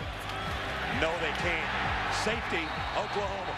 Bell scored 4 touchdowns last year against Baylor. He scored 4 touchdowns in the first half against Texas. This is ESPN College Football on ABC, presented by Buffalo Wild Wings. Just about set to start the 3rd quarter from the Cotton Bowl in Dallas. The 107th renewal of this rivalry. All Oklahoma in the first half. 36-2. As we welcome you back, everybody. Brad Nessler with Todd Blackledge. My dad told me at one time, son, there's going to be days like this. I hope Mac Brown's dad did the same thing. Boy. You know, we knew they were having trouble defensively the last 3 weeks, but nothing like this. Yeah, you know, how dominating has it been? Coming into the game, Texas was giving up 404 yards a game offense. That's the worst in school history. Oklahoma had 407 in the first half. So, again, Mac Brown had to tell his team, let's just try to play this second half like it's a new ball game. They'll start from the 25-yard line. as we check in with Holly Rowe. Holly? Well, I caught up with Texas coach Mac Brown at the half, and guys, he was pretty honest. He said, Holly, we stunk. We didn't do a good job coaching. We didn't do a good job playing. They're whipping us in every phase right now. But he said, I'll tell you this, we'll find out who we are by how we respond here in the second half. But I can tell you guys, coming down the tunnel, when the OU guys came out of the tunnel, they were singing and chanting. Texas was quiet, just walking down the ramp. Boy, we'll see what they're made out of right now. 3 wide receivers to the near side. And Johnson in the backfield with David Ash, who couldn't have had a worse first half, I don't think. A couple of interceptions, knocked around, bruised, and nothing went right for the guy that's number 2 in the country in completion percentage. Here is Johnson. And he got about 4 before he's knocked out of bounds by Tony Jefferson. David Ash coming in had looked great. 78% of his passes, 77.5, second only to Geno Smith. And look at today. Well, again, you got to look a little bit against who he was going against. You know, as good as West Virginia and Oklahoma State and even Ole Miss at times have been on offense, none of them have played defense anywhere near the level that Oklahoma plays. Johnson again coming the other way. And he's got the first down. Took a big hit by DeMontre Hurst at the end of that play. Well, it took them 9 minutes and 30 seconds left into the second quarter before they got their first down of the game. So there's one encouraging change for the Texas offense. Only took them about 25 seconds for that one. Again, you're not just playing for the last 30 minutes of this game. And certainly you want to try to fight your way back into this one. But you're playing for more than that if you're Texas. You're playing for the rest of your schedule. Empty backfield. And now that changes. As Roberson and Bergeron there with Ash. And will be Bergeron behind Roberson. Now he cuts it outside. He's buried for a loss of a yard. Corey Nelson is there. That's not Roberson's run. He's an inside physical guy. He's a big back. He's good around the goal line. You know, he's 230 pounds. He doesn't have the quickness to bounce that thing outside against a defense like this. And now we'll have 5 receivers and an empty set for David Ash. Barring a quarterback draw, this is a throw on second down and 11. He may not get the throw away. Running for his life, throwing on the run, incomplete, out of bounds. Nelson and King were giving chase again. You know, when I watched this Oklahoma defense on tape, I was surprised. They weren't able to get any kind of pass rush with their front 4 against Kansas State. They got a little bit more against Seth Dagey at Texas Tech last week in Lubbock, but today they've created all kind of pressure on David Ash. Third down at 11. Jeremy Hills in the backfield with Ash. 4th time the Longhorns have had 3rd down and 10 or longer. Want to throw a screen pass. Incomplete anyway. Probably just as well. Oklahoma was all over that. Whenever Jeremy Hills has been in the lineup on 3rd down, he's valuable in pass protection and their screen game. And Oklahoma was locked in on it.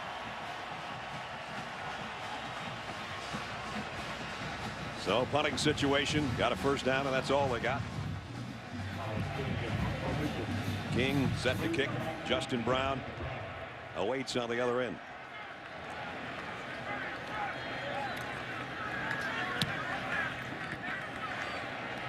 Brown, fair catch, called for and taken back at the 15-yard line. 13:03 remaining 3rd quarter. Oklahoma with a big lead, has its hands on the ball for the first time when we come back.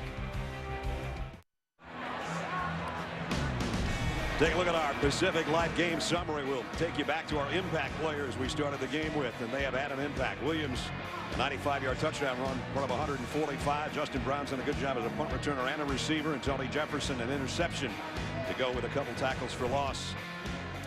And now it's Oklahoma from the 15-yard line. Fly sweep, Roy Finch out maybe to the 19. You know, you talk about the impact players. A couple guys that won't ever get named as impact players, but they've had an impact. The two starting tackles for Oklahoma have done a good job blocking the defensive ends, Okafor and Jeffcoat. You got Darrell Williams, number 79, Lane Johnson, 69. They've done a nice job. Landry Jones throwing on the run. Long ball incomplete. It was close. Justin Brown, the intended receiver, but Diggs and Phillips were back there with him. Not a lot of throws completed down the field. Big chunk plays for Landry Jones so far this season. He's only completed, coming into the game, 26% of his throws 20 yards or further down the field. But he's been very accurate on medium to short range throwing. 3rd down and 5. Kenny Stills has been a little bit quiet today as a wide receiver. Jones throws intercepted on the run by Bynum, and he's gone. Touchdown, Texas. Carrington Bynum. First missed throw by Landry Jones today, and it is a pick 6. Yeah, this is just a mistake by Landry Jones because the protection was fine. Bynum just read the quarterback the whole way and sat right on the route. Gives a little bit of life to Texas. Their defense, or their offense, made a first down in their first possession, and now their defense gets on the scoreboard. Second interception of the year for Bynum, and he took it 28 yards for the score. The extra point hits the left upright and is no good. Is pretty much how the day is gone for Texas. Just when they get something to go right, something else goes haywire. But Carrington Bynum on a pass intended, in fact, for Kenny Stills, takes it the other way for the touchdown.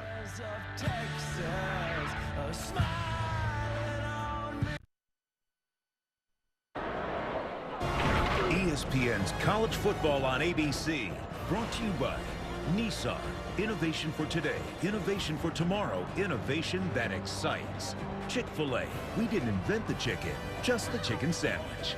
And John Hancock, talk with your financial advisor. Everything but corny dogs. Where are the corny dogs? They were up here. They were up here. We had some at halftime in honor of Bob Goodrich, who one time the ABC ESPN set the record, our former producer, with 13 corny dogs in a single day. Not right. That isn't right. That's not the only thing he ate that day either. From the 2-yard line, running Clay. Clay across the 20, broke a tackle, got across the 30.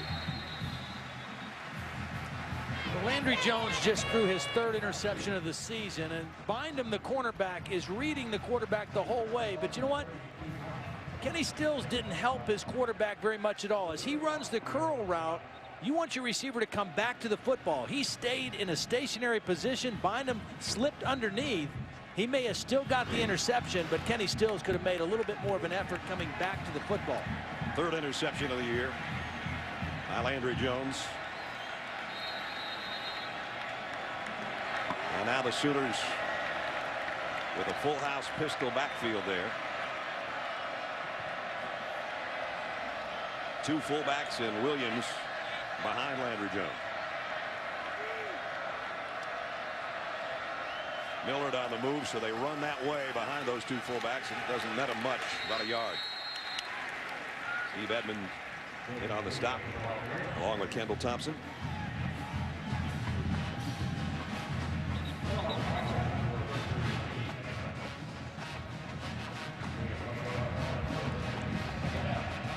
Adrian Phillips checks back in the Texas secondary on 2nd down and 9. Now they got Millard, the fullback, out in a slot on the left side. They've used him a lot as a running back and a receiver today.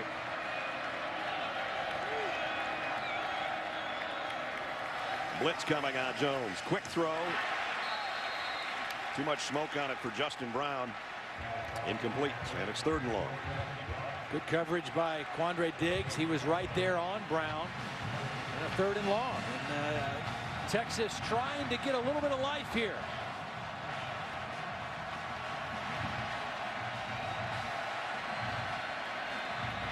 I'm going to guess that about 20% of the Longhorn fans have already left the Cotton Bowl. But the ones that have stayed, hoping for a miracle. Open for a stop right now. First things first. 3rd down and 9. Jones, quick throw. Williams got the first down. Anytime as a defensive lineman you have a straight shot, free shot to the quarterback, you better know something's coming behind you, like a screen pass, and it's exactly what Oklahoma called on that 3rd down. Our buddy Toby Keith, big Sooner fan. He and his beautiful wife Tricia, kind enough to have us out to the ranch the last time we were in Norman. What's that new song he's got right now that's in the top 15? I like women that drink beer. I don't know if ranch is accurate enough to describe his place either. Maybe not. Flag down.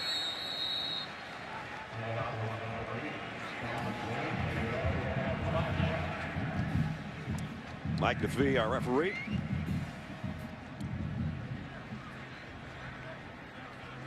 Offside. Defense on the nose guard, lined up in the neutral zone. 5-yard penalty, first down. That should be the one guy that knows where the line of scrimmage is. About 3 inches away from the football. Right. So 1st and 5 now for the Sooners. 4 minutes into the 3rd quarter, in command here, 36-8. Dominic Whaley is in the backfield for the first time for Oklahoma. He's going to get the carry. Whaley cuts it outside, got a first down. Doesn't play as much now that Williams has taken over as a starter, but he's got fresh legs and a 10-yard gain on that one.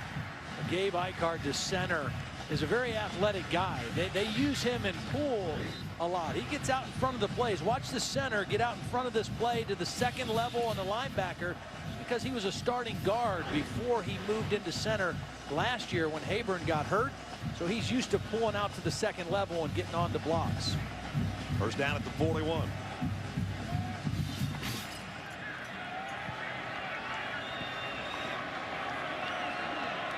Three wideouts for Landry Jones. He's going to throw on first down. Flares it out of the backfield, intended for Whaley. Over his head, incomplete. Pass falling incomplete, intended for Whaley. Landry Jones, if he wins this game, he'll be one of the very few guys that's been able to win 3 starts against Texas. And he actually played in all 4 games, but the other one was relief duty for Sam Bradford when Sam got hurt. There's the other guys.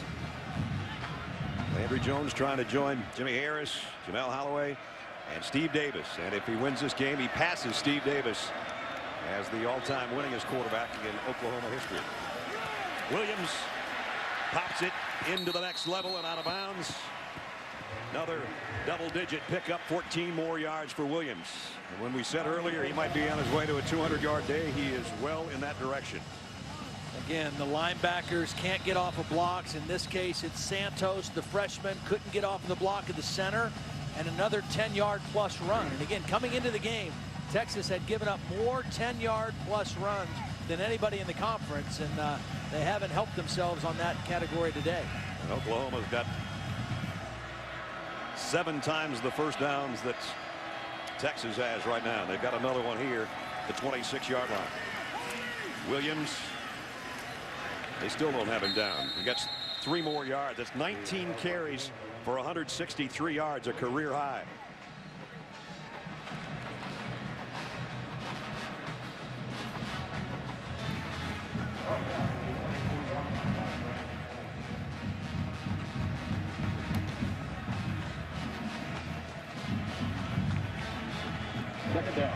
Second down and 8. 8th play of this drive that's already gone 44 yards.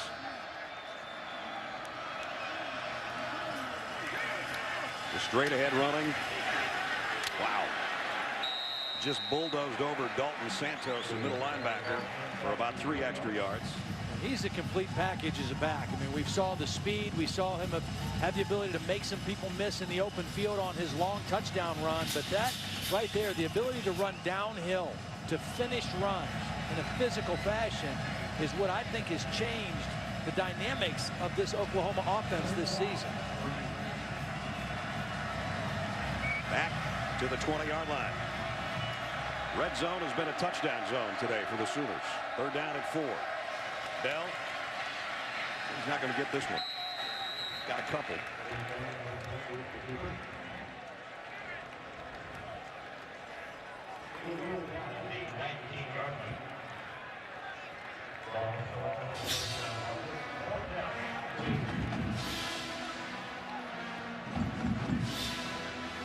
Well, you got to give your field goal unit an opportunity sometime.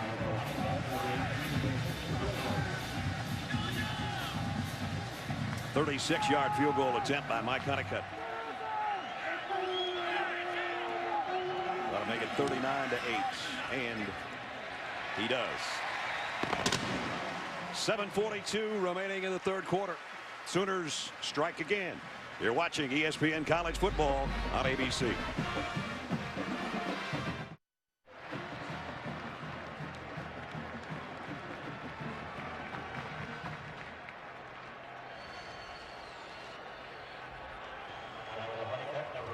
There's the proper Steve Davis. We misidentified Steve earlier. Led Oklahoma a couple of national championships, won 32 games. And Landry Jones, we said, if this one holds up, as it certainly looks like it will, it would be Landry Jones atop the all-time win list for the Sooners. Honeycutt's kick bounces off Marquise Goodwin, and he has to take a knee, and they'll bring it out to the 25. And we go to Holly.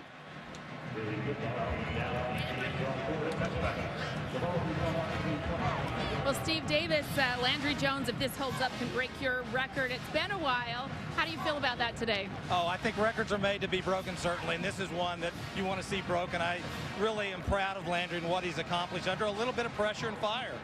Well, you were very kind. After he lost that Kansas State game with some turnovers, you wrote him a letter. What did you say, and why was that important to you?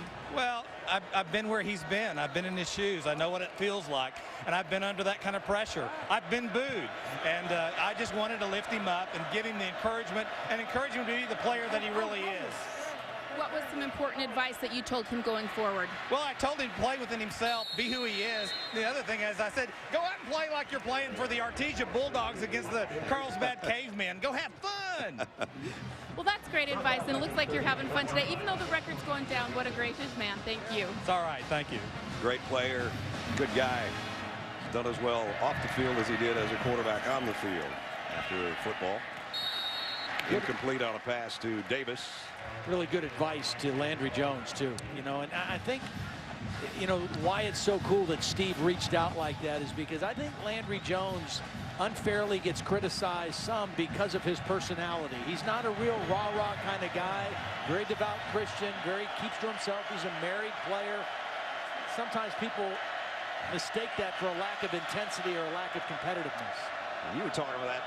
We were talking with Bob Stoops about that the other day, and he said, really, though, it hasn't been the personality of a lot of our quarterbacks. Yep. Jason White, Josh Heupel, Sam Bradford wasn't a big rah-rah guy.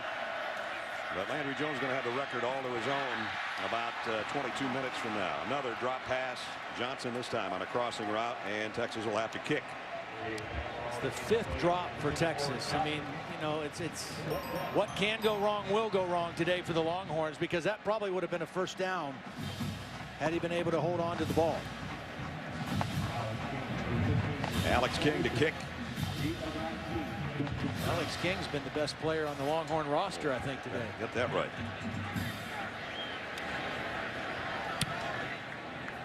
Justin Brown is going to have a shot at this one from the 26. First man missed, second one didn't. With 6:58 remaining, 3rd quarter, let's check in with Robert Flores. Robert. Hey, Brad, SportsCenter right now brought to you by HP. West Virginia's Geno Smith gets a lot of Heisman publicity so far this season, and rightly so. But what about Colin Klein? Quarterback for K-State, 3 rushing touchdowns against Iowa State, and Wildcats leading 24-14 in the 4th on the road. Brad. All right, Robert, thanks. That Kansas State team, as you said, not flashy, Todd, but they get the job done. Well, and Colin Klein is a winner. I mean, when he played against Oklahoma in Norman, he had 228 total yards of offense. He's a tough, hard-nosed guy. They were 7 of 14 on third down. A lot of those plays that he made as a runner, just playing hard-nosed football.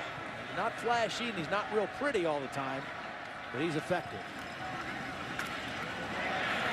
Loss on the play. Damian Williams. Malcolm Brown was the first to meet him. Texas defense has spent the majority of the game out there on the field today because the offense has been unable to get anything going.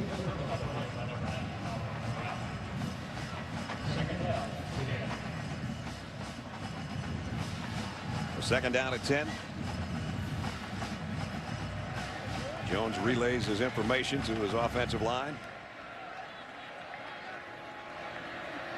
Millard now actually lined up as the tailback, and Williams will go in motion. He's going to throw it to Millard out of the backfield. First man missed. Nice move for a guy 256 pounds. He lost the ball, but it went out of bounds. We've seen some pretty smooth moves from Trey Millard, one of the captains out of Columbia, Missouri. It's Adams shed the left guard that's down. And again, we put the graphic up earlier in the ball game that showed the 3 offensive linemen that they've lost this year already. They'll afford to lose another one. They're basically playing with a 7-man offensive line rotation at this point.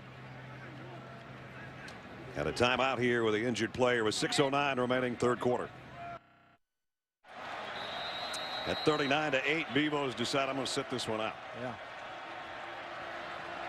My grandma used to say when the cows were sitting laying down, it meant it was going to rain. Exactly. I don't know if that's true or not. Yeah. Third down at 9. Jones throwing on the run. Got a man out there. Did Brown get it? Nope. Bobbled it. Tried to tip it to himself and just couldn't quite find the handle. You had one like this last week in the game at Texas Tech. Beautifully thrown ball by Landry Jones. He tried to reel it in. He couldn't. He caught a touchdown on the opening drive last week. Had another one in his hands that he dropped as he was going to the ground.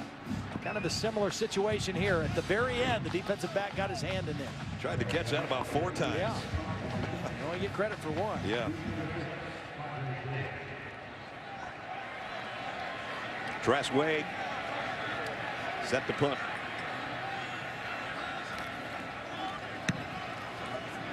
High kick. Quandre Diggs has to go all the way to the far side of the field and still can't get to it, but it drops dead at the 32-yard line.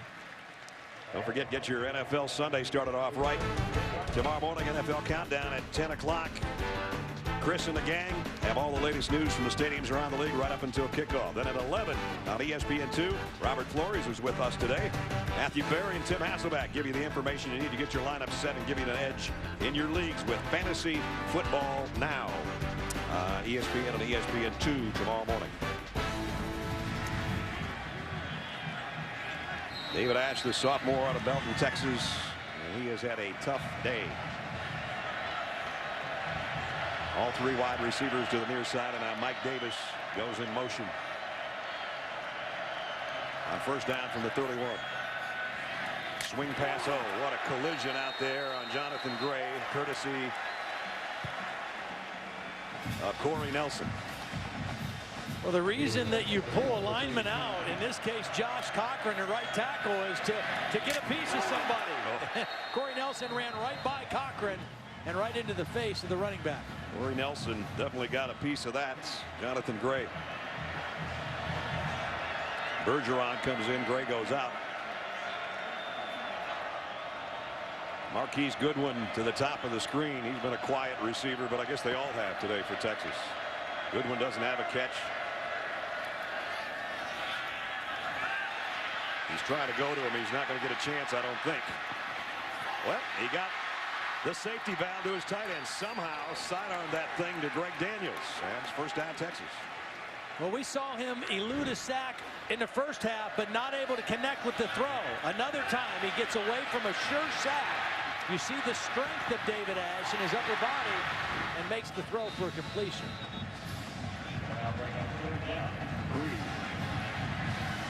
Has Jackson Shipley even caught a pass today? I think he caught one crossing route. It's actually 3rd down and 3, not 1st and 10. He didn't get to the marker. My mistake. And now they got the 1st down. Jonathan Gray took one off the top of his shoes. And Texas hurrying up as well they should, with just over 4 minutes left in the 3rd quarter and trailing by 31.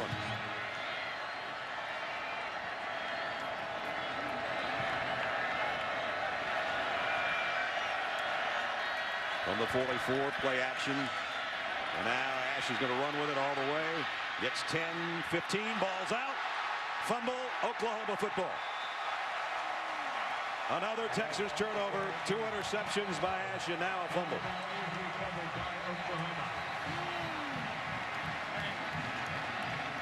The flag down at the end of the play. And a couple of guys on the bottom of the pile still mixing it up. DeMontre Hurst, I think, is the guy that recovered the fumble, but he's still getting some play from Roberson. You know, the problem for quarterbacks that aren't necessarily running quarterbacks in a running offense, you know, they're not used to getting hit. After recovery of the fumble by Oklahoma, personal foul, unnecessary roughness. Oklahoma number 14, 15-yard penalty. 1st down for Oklahoma. So they keep the football, but they'll back it up a little bit. Aaron Colvin is the guy with the personal foul. Excellent decision by Ash to run. He's got the 1st down, and at this point, protect the football. Maybe get down, but you got to take care of the football. Tom Ward comes from the backside. He didn't see him. He popped the ball out. You know, it's interesting. After Texas converted, Mike Stoops went to some subs, and one of the guys that came in for that play was Tom Ward. He had been on the sideline. There was the backups in. They put their starters back in, and the first play Ward was back in the game. He causes the turnover.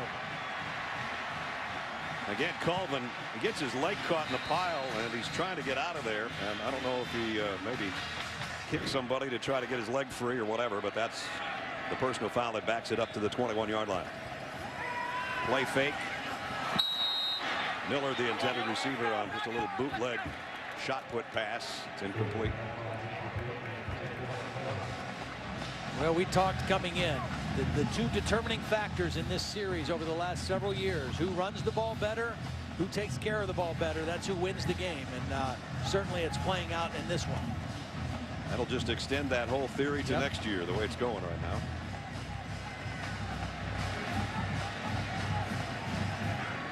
Three wideouts to the top for Jones on a 2nd down and 10. They might have to add who tackles better to that trend also. And timeout taken by Oklahoma. Let's check in with Holly. Well, it's a unique relationship. Landry Jones, the starting quarterback for Oklahoma, but he is married to one of the best female athletes for Oklahoma. Whitney Hand is a standout on the basketball court. She was leading them to the Final Four as a freshman, as one of their best shooters. I talked to her before the game. She said they start basketball season on Monday, so she had time to come and watch her husband play. People said it's a really cool relationship because she had to go through a rehab of a knee surgery. He was there supporting her all the way. And what better way to understand competing at a very high level than to be married to a similar athlete and support each other all the way. Somewhere down the line, the kids will be athletes, I bet. It's kind of interesting because a good friend of mine I played with in Kansas City, Gary Spaney, his daughter, he has 5 daughters. His oldest, Shaylin, played basketball at Kansas State. She just got married to Colin Klein this past summer, and she is also a member, I think, of the coaching staff there at Kansas State. So it must be something to it. Quarterbacks and female basketball players. There you go. The Sooners women's team picked number 2 behind Baylor in the preseason polls in the Big 12. 2nd down and 10, again a 4 wideout grouping for Landry Jones, who fires complete. What a catch by Saunders, and there is the guy that Todd was talking about, the transfer from Fresno State who can make a big impact, and they want to try to get him the ball. 32 yards on that one. Yeah, this is a perfect opportunity to get him involved. You know, to get him involved in the offense, make some catches in game situation. Beautiful job of catching it over his shoulder with his hands. And again, Landry Jones very accurate down the field. Should have had the completion to Justin Brown on the last possession. That one beautifully thrown. So back in Texas territory at the 47-yard line with a first down. Williams, little sidestep, little two-step, and only got about a yard out of it. Saunders, an interesting story. Holly's got more on that. Well, that's right. This Wednesday at practice, he was practicing on the scout team for Oklahoma when they got word that the NCAA had cleared him, so he immediately moved to the first team. The reason he's able to play and not sit out this year is because his father has some health issues up in the Fresno State area, and they felt because he's genetically predisposed to possibly have those similar health concerns, he has transferred out, and he is thrilled that he's getting to wear the uniform. I asked him before the game, are you nervous? He said, nope, just excited. Excited for sure, and they will be when this one's over. Landry Jones trying to come back to his check down receiver. Got it to Sterling Shepard, and got another Texas player down.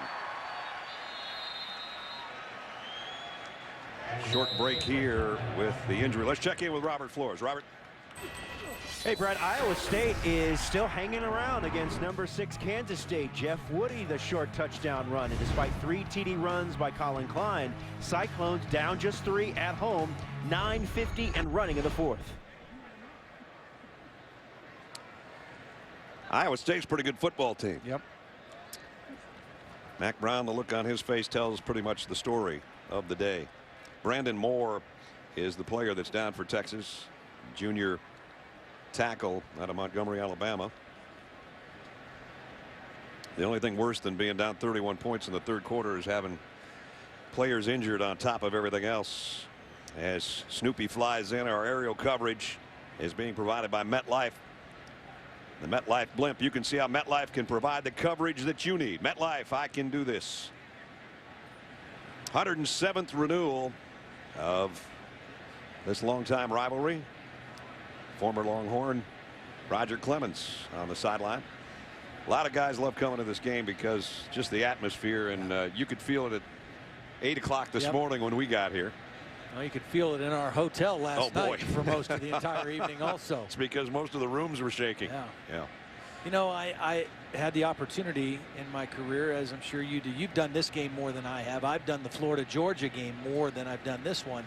Very similar. You know, it has that festive feel. It's more like a bowl game because the stadium is split in two, ticket-wise and color-wise, and it's also, and I guess Army-Navy is similar, and I've done that game as well, where the energy, it never is all the way down. You know, where you have a home crowd, if the home team's losing, there's noise all the time. There's always noise in this game.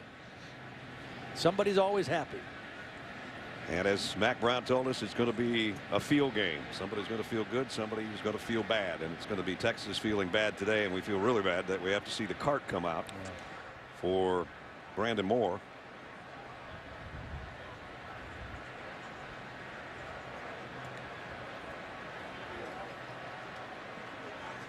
Mac's out there now. Mac Brown, head coach, having a look at his defensive tackle.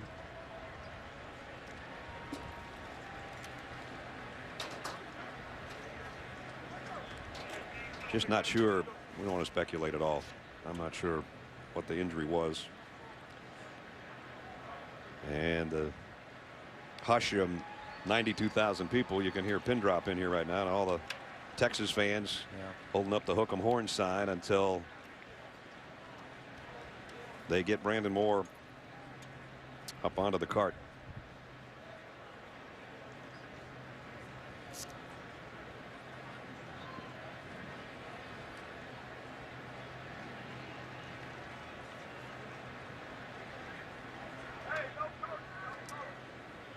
Again, he's 320-pound junior out of Montgomery, Alabama, and even though this is a bitter rivalry of the Red River, you can see that the Oklahoma players likewise showing their respect, and everybody kind of saying a prayer here.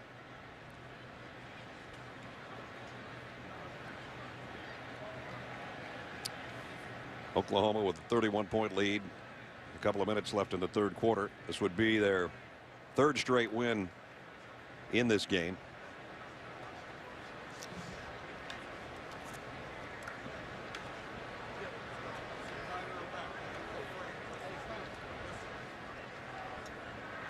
You want to get as many trainers and bodies out there as possible to make the stretcher or the board, as you saw, slipped under him, so then they can grab the sides and get him onto the stretcher. We're going to take a short break here. 2:27 remaining third quarter.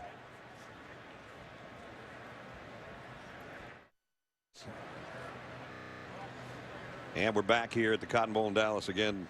Brandon Moore, the injured player, and part of what's taken so long, they're trying to stabilize the head area. The helmet never comes off until they get him to a local hospital, but it does take a while to get the face mask off. You've got 4 screws basically that have to come out of your headgear to get that face mask off. They've done that, and now you can see them stabilizing the head and neck area. And here's the play on the injury where it occurred. He's right there lined up over Adam Shedd, number 74. I think he hit Landry Jones there as he was going to the quarterback. And then the fall, he may have hit the offensive lineman's knee with his head at the end of the play. Well, the good thing, you know, that the medical staffs of both these teams are working together at this point and going to take every precaution. And hopefully that young man will be okay. Yep. Let's check in with Robert Flores. All right, Brad, AT&T All-America Player of the Week. Wisconsin running back Monte Ball. 29 carries, 247 yards, 3 touchdowns, one of them making him the all-time career leader in touchdowns in the Big Ten Conference. You can text VOTE to 34763. Results revealed Thursday on ESPN. Brett. Thanks, Robert. So Wisconsin finally got the ball rolling a little bit with Monte. And again, this is Brandon Moore as they get him on the cart. And they've stabilized him, and we're going to hope that it looks worse than it is. We certainly have no idea. I'm not going to speculate on the injury, but they'll get him out of the Cotton Bowl and through the crowd and to whatever medical facility they see fit. And we'll all cross our fingers and say a prayer.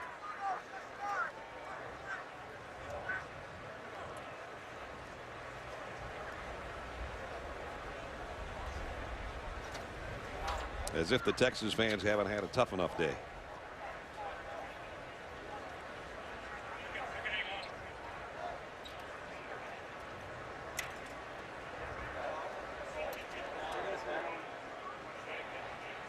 And you'll hear a big round of applause as soon as that cart starts moving from both the fans in crimson and cream and the ones in burnt orange and white. So there you hear it.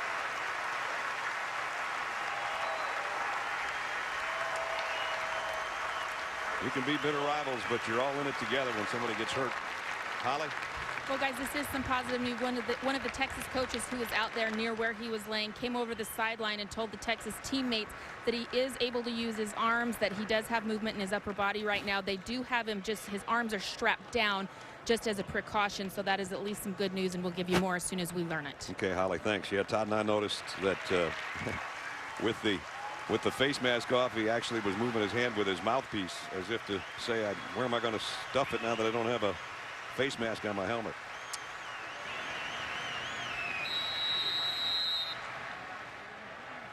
Meanwhile, it's Oklahoma with the 3rd and 10 at the Texas 27-yard line.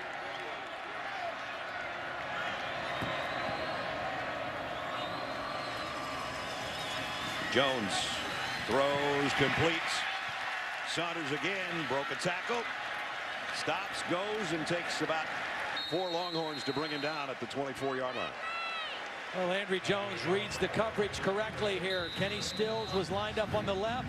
There's double coverage over here. So he knows in the slot he's going to get single coverage. He throws the out to Saunders. And again, gets his new receiver involved in the offense. Find the one-on-one and go there with the football. And like you were talking about, Ledge, he was good for big yardage last year, over 21 a catch. His 2 catches today, 32 and 22. So they've been looking for a home run guy since Ryan Broyles left, and maybe they found one, or they have one for the future. Play action, Jones down the middle. Millard at the 5, Millard in, touchdown Oklahoma.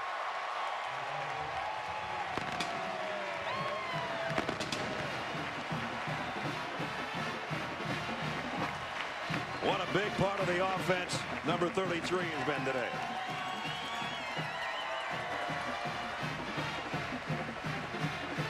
A 25-yard scoring pass from Landry Jones to Trey Millard.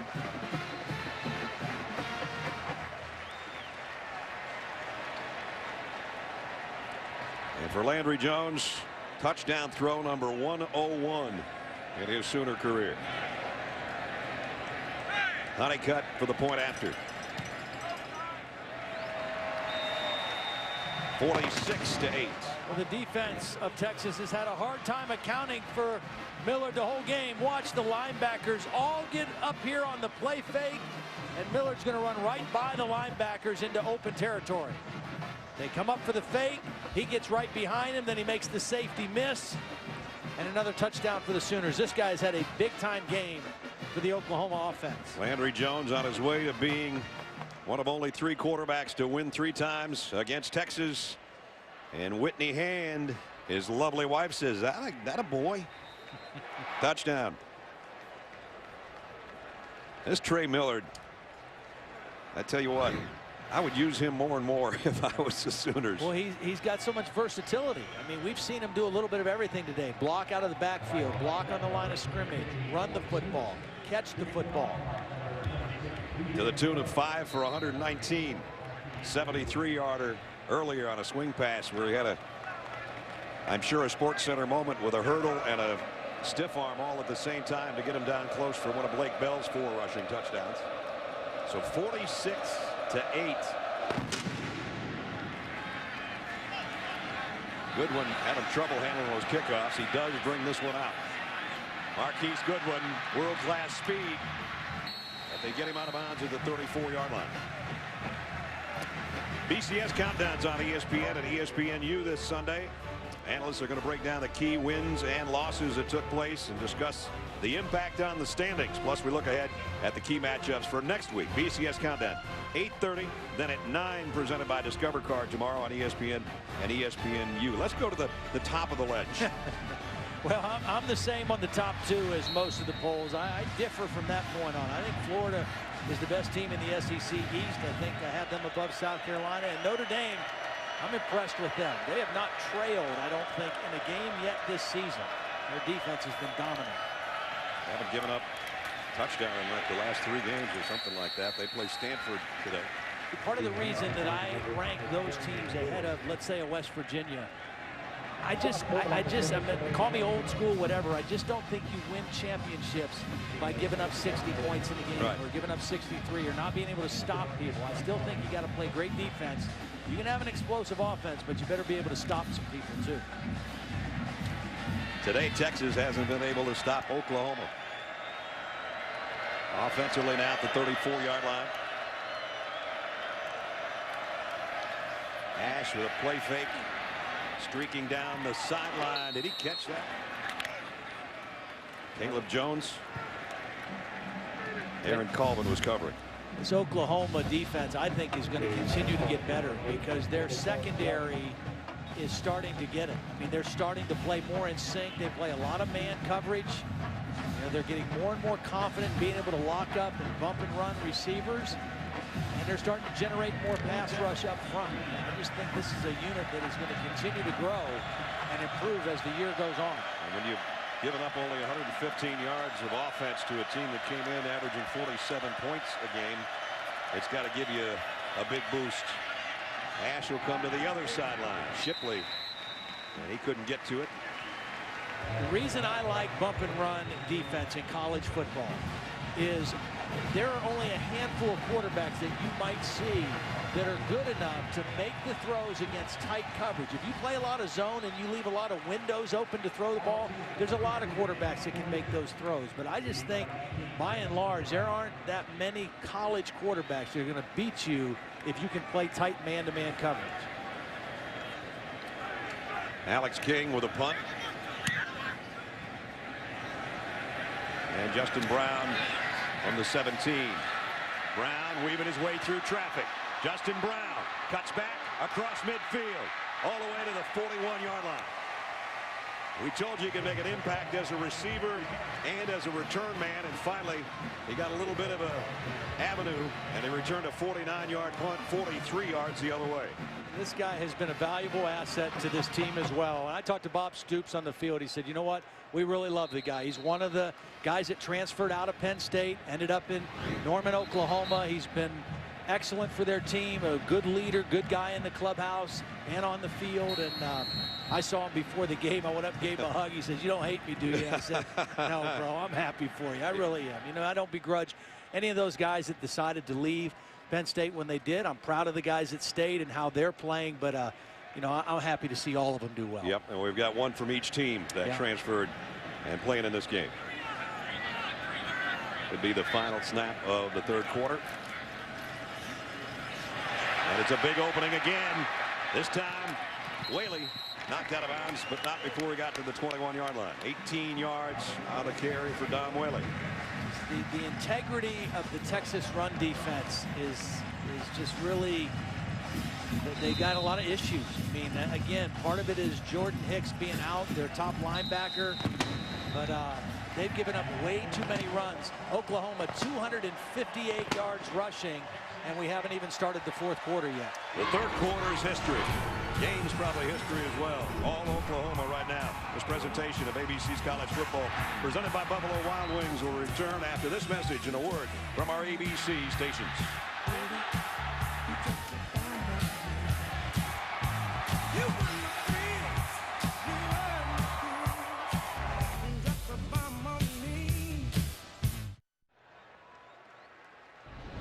We're set to start the fourth quarter. Let's take a look at our Pacific Life game summary.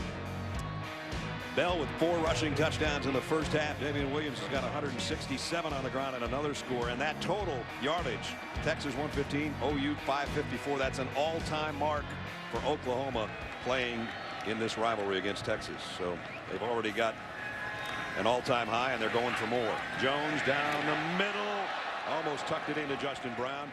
It was Diggs and Phillips there in coverage. Nice job by Adrian Phillips, the safety, coming over to help Diggs.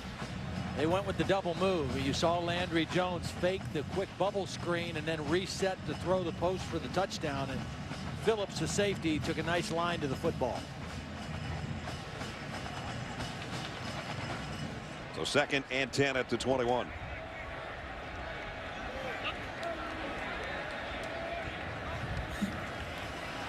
Keep it on the ground, and Whaley wrestled down as he got near the 15-yard line by Reggie Wilson.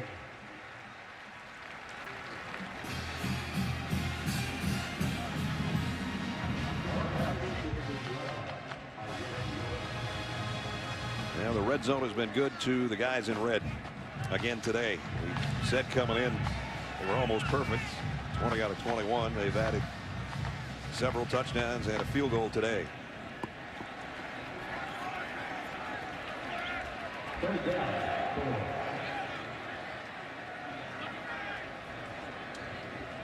Third and 4.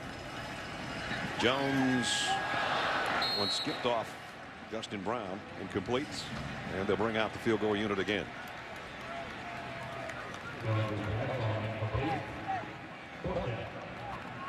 Yeah, they put up 55 on Texas last year, and they're about to run it to 49 right here if he hits his field goal.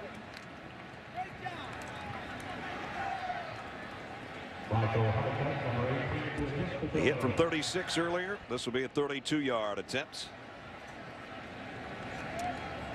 Out of a Tress Way hold. Michael Honeycutt. Wasn't pretty, but it went through. 32-yarder 49-8, 14 to play.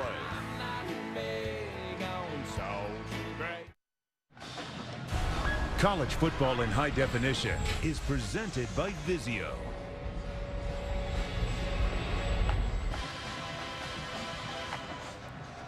.02 remaining. Oklahoma 49, Texas 8. And Texas, that number 15 national ranking, will evaporate tomorrow. And Oklahoma, I'm sure, will move up with the BCS standings coming out tomorrow.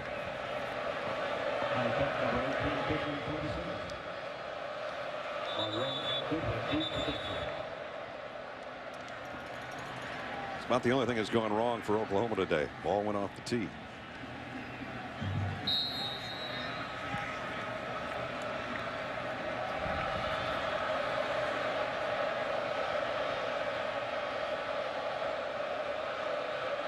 DJ Monroe and Marquise Goodwin are back deep, and they should get a shot at this one. It'll be Goodwin from the 10-yard line. And they cut him down as soon as he got across the 20. Well, Goodwin coming up tonight on ESPN at 8 o'clock. The old ball coach has got South Carolina with their highest national ranking ever, number 3, taking on a once beaten LSU team in Baton Rouge and Death Valley. There's the all-time series, 17-2 LSU. 21 straight home wins. South Carolina's got a 10-game winning streak riding. What do you think, Todd? I like LSU in the game tonight. I think their defensive line is going to rise up and put a lot of pressure on Connor Shaw and Marcus Lattimore, that South Carolina offense. Zach Mettenberger will play well. That's a problem that LSU's been having, which was the problem they had last year, was their passing game. And we thought it was going to be dramatically improved when we had them real early in the season. Well, I still think it will get better. I think they are still better at the quarterback position. I think the biggest drop-off, a couple of things. They've had some injuries in the offensive line, and I don't think their wide receiver core as a group is nearly as good as it's been the last several years. That left tackle spot, they've had trouble. Second down at 4 for Texas. David Ash, who I'm sure will have better days ahead in this rivalry. But his first 2 outings have not gone as planned. Play action bootleg. Got a tight end open. That's a first down throw. Complete out to DJ Grant. And we check in with Robert Flores. Robert. All right, Brad, update from the studio. Iowa and Michigan State are going into overtime thanks to this touchdown by Mark Wiseman with less than a minute to go. Headed to overtime, Iowa and Michigan State. Big 10 there, Big 12 here. And a big rout in the Cotton Bowl for Oklahoma right now. Rashad Favors, a backup defensive end, makes the stop. This is a nice luxury to have, too. You can get some of your second, third line guys in and get them a little experience in this game and for down the road this season. Yep, guys that you're going to have to count on at another point in the season. You know, to me, the thing that separates great teams from good teams is depth. You know, as you get through the course of a season, you got to be able to have some depth and other guys who can step up and play. From the 39, second down and 9. Ash in trouble, tries to run his way out of it and does a pretty good job. Put his hand on the ground, kept his balance. He's about 2 yards shy of the first down, but at least it brings up third down and short. If this game continues on the course it's on, Bob Stoops will move his record to 9-5 against Mac Brown in this series. And I just think, you know, sometimes, you know, we take for granted Landry Jones and how good he is. Right. We take this guy for granted too, I think. You know, sometimes in college football. And before he got to Oklahoma, in the 13 seasons prior to him, they only had 2 10-win seasons. And he does that just about every year. National title in 2000. This will be his 143rd win as the head coach at Oklahoma. And you put his face on the mural with Bud Wilkinson and Barry Switzer. For sure. Texas. Got a timeout with 11:31 remaining. Oklahoma 49-8.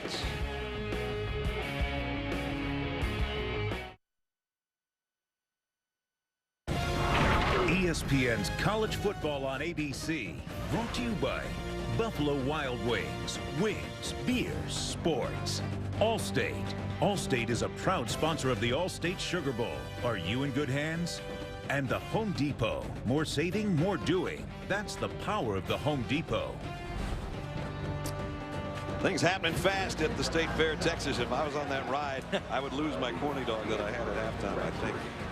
Brad Nutzler, Todd Blackledge, Holly Rowe. With Oklahoma in front 49-8. 3rd down and 2 for the Longhorns. Ash flares it out. It's complete to Johnson. He's got a 1st down.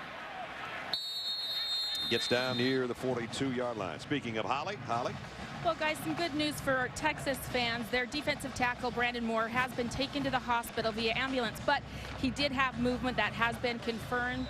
They are taking him to a hospital for further evaluation. Just as a precaution, he was suffering from some neck pain, so just trying to be very careful. That's great news. That's the best news that Texas is going to have today, that's for sure. Ash, one-handed catch. Was he out of bounds? Yeah, he was. All right, Caleb Jones. He almost caught one left-handed down on a streak going the other way in the 3rd quarter. Now watch this effort. Well, you want to concentrate on the football, but you also want to know where the sideline is. You got to be aware of both. That's something a young receiver will grow to learn. He is an Austin product, freshman. Big target, though, 6'3", 211-pounder. A young team, only 9 scholarship seniors on this Texas team. 56% of their roster, freshmen and sophomores. And here's a read option, and Ash keeps it, and that was the wrong option. You know, we're seeing starters still playing for Oklahoma, but also a blend of backups. And again, talking about building that depth, why that's so important. Oklahoma's had kind of a weird schedule. You know, they opened the season like everybody on September 1st. They played first 2 weeks of the season. Then they had a week off before Kansas State. Then after the Kansas State game, they had another week off before they played Texas Tech. So last week started a string of 9 consecutive weeks that they have to play. 3rd down at 14. And a crossing route, big collision there. Catch made by Mike Davis, but Tony Jefferson, our impact player on defense for Oklahoma, unloaded on it. They brought the corner blitz. Davis read it, got in position for his quarterback, but Jefferson, who was responsible for coverage after the corner blitz, Jefferson picked up the receiver and made the tackle count. His 7th of the ball game. 4th down, and you got to go for it for Texas.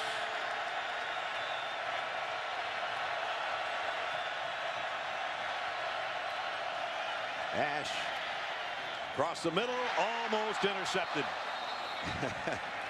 Wow. Well, DeMontre Hurst had a 55-yard interception return for a touchdown in this game last year. Yep. And he had visions of another one right there. Yeah, he was pounding on his helmet. He knew if he took that ricochet, he might have taken it to the house. 9:43 remaining in the ball game. Might be the last time Texas handles it. Never sure.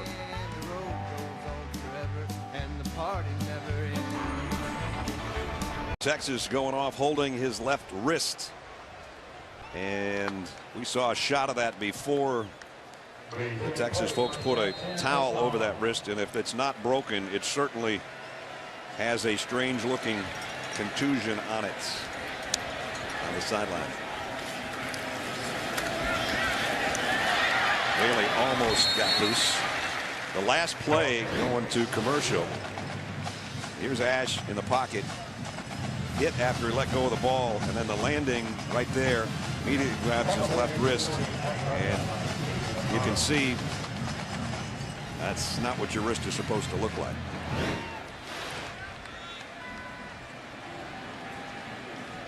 Second down and 5. Here's a counter to Millard, who's done a lot of damage. He's doing some more. Puts his head down and gets to the 30-yard line, the 31-yard line. And let's check in with Holly. Well, guys, they have taken David Ash to the locker room. As he walked past me, I was able to glance at his left wrist, and it is significantly swollen already. Immediate swelling. He was holding it, supporting it with weight. You know, I don't want to go out on a limb and say it's broken yet. I'll certainly confirm that, but guys, it does not look good for the Texas quarterback right now. Yeah, thanks, Holly. That's Case McCoy that's warming up. He knows he has to come back in because Ash's day and maybe his season is done. And I'm going to clear up something else after this next snap. First down at 10 for Oklahoma at the Texas 31-yard line. Play action. Jones throws the outs, and Kenny Stills out of bounds. Another first down.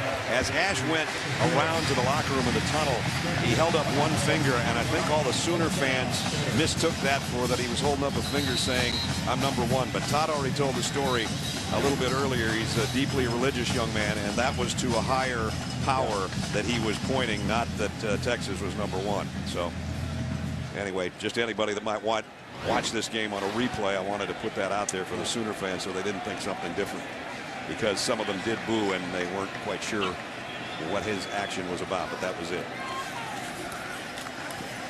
Here's Whaley, and Whaley, an opening for another 11 yards. Aaron Ripkowski, the fullback in the game now, kind of getting some of the reps that Trey Millard had most of the game. He's the guy leading the way. Speaking of quarterbacks, I'm a little surprised that Landry Jones is still in this ball game. I know that they're still in this drive, but it'd be a good opportunity to get either Blake Bell or Drew Allen, somebody some reps. Number 19, 5-yard penalty. Plus, you got to think at some point Bob Stoops will pull him out so the fans can appreciate his 33rd career win, which is the all-time record. And maybe that's what he's doing. You know, I mean, when we talked to Bob and I asked him that question, he got pretty animated in his response.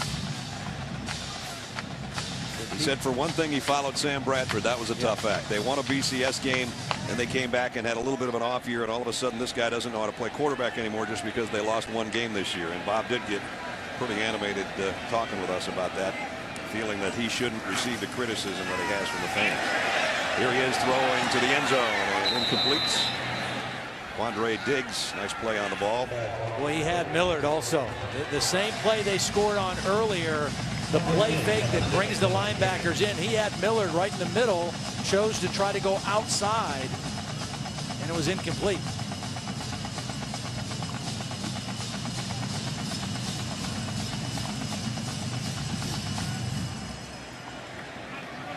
Second down at the 15. Texas will blitz. Whaley will run right into it.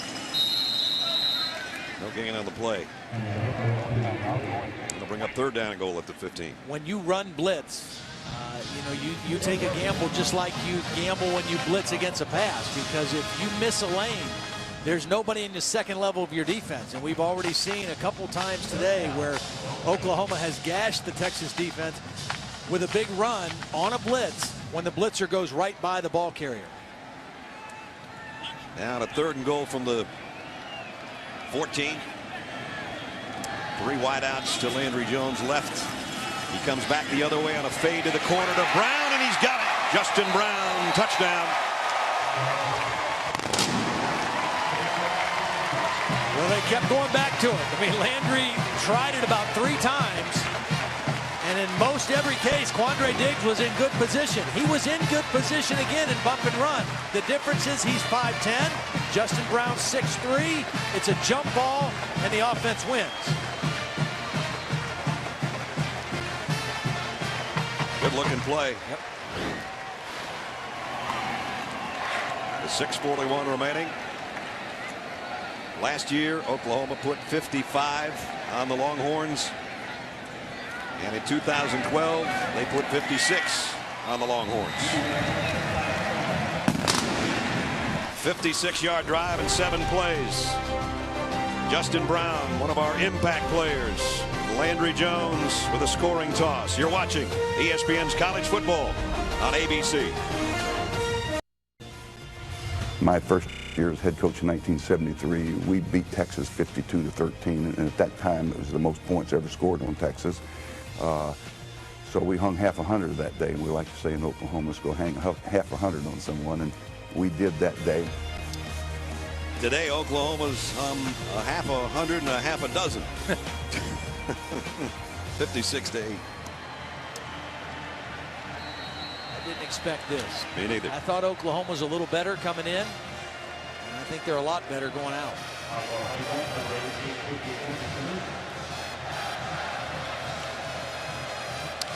But Oklahoma has some real interesting challenges left on their schedule.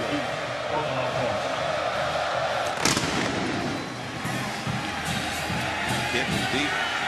And Johnson won't bring it out.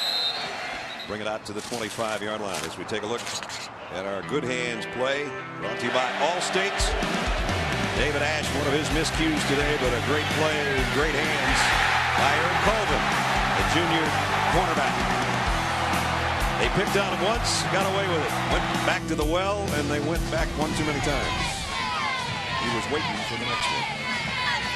He's had an outstanding season. Yeah. And, you know, he's one of those guys that is playing with tremendous confidence that gets better and better each game.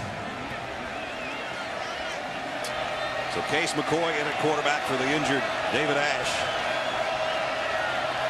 He and Ash shared the quarterback duties last year for Texas. As Jonathan Gray, the freshman, goes out across the 30.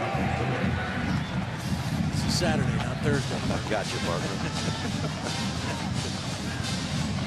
Case McCoy, Colt's younger brother.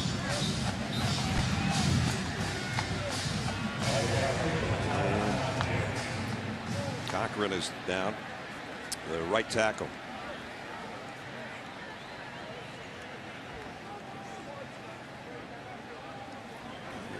Apparently he's okay. They just have to retie or retape over there on the ankle.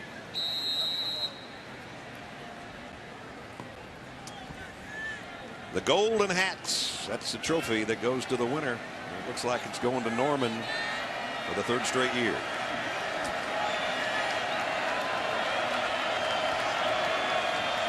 Case McCoy, keep it on the ground.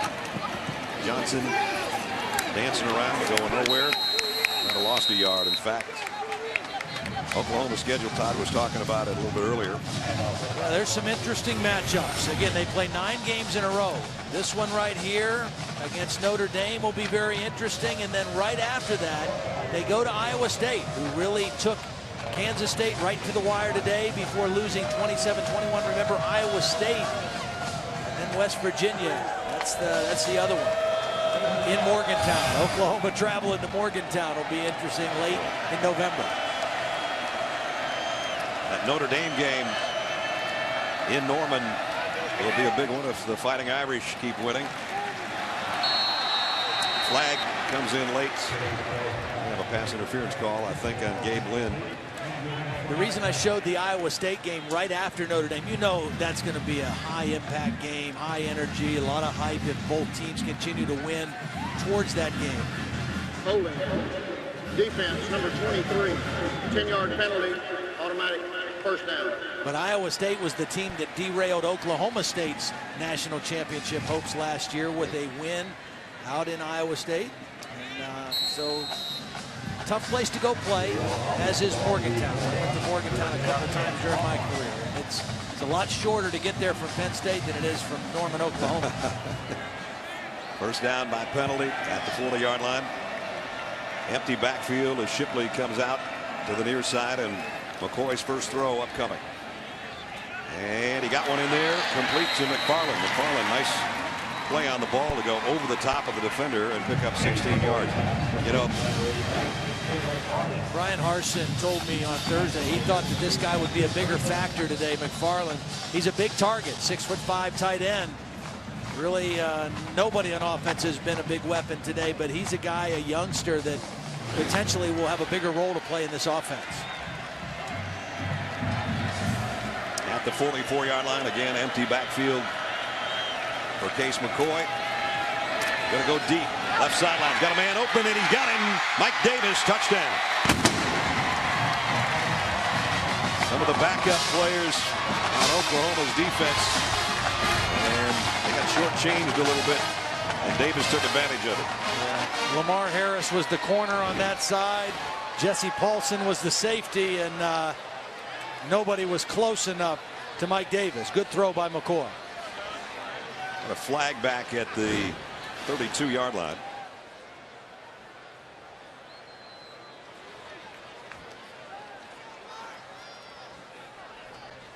After the score, unsportsmanlike conduct, Texas number 84. That 15-yard penalty will be enforced on the kickoff. Well, that'll be one that Mac won't have to write down when he talks to Marquise Goodwin. And you're trailing 56-14. You don't need an unsportsmanlike conduct penalty after it's over. Nick Jordan's going to try this extra point. And gets it. Freshman kicker with an extra point to cap a 75-yard drive in just 4 plays. With Case McCoy at the controls. Makes the score look a little bit better, a little bit closer than more like what it was last year. Well, not every game has a happy ending, Todd, but every Tuesday on ABC it does. TV's most fantastic comedy comes to Tuesdays this fall on ABC. So have a fun nightstand with Happy Endings. Premieres Tuesday, October 23rd at 9 on ABC, 8 Central. This will not be a happy ending for Texas today. Will be for that guy, though, the winningest quarterback now in Oklahoma history, or will be in 4 minutes and 43 seconds. 3 wins, 954 yards, 7 touchdowns, and an interception. Look at those numbers in the last 3 games against Texas, too. I mean, you know, you love to win rivalry games, and you love to play well in rivalry games, and he's done both. Thanks to the penalty, the kick coming from the 20. They've done this once already today after the safety. That's right.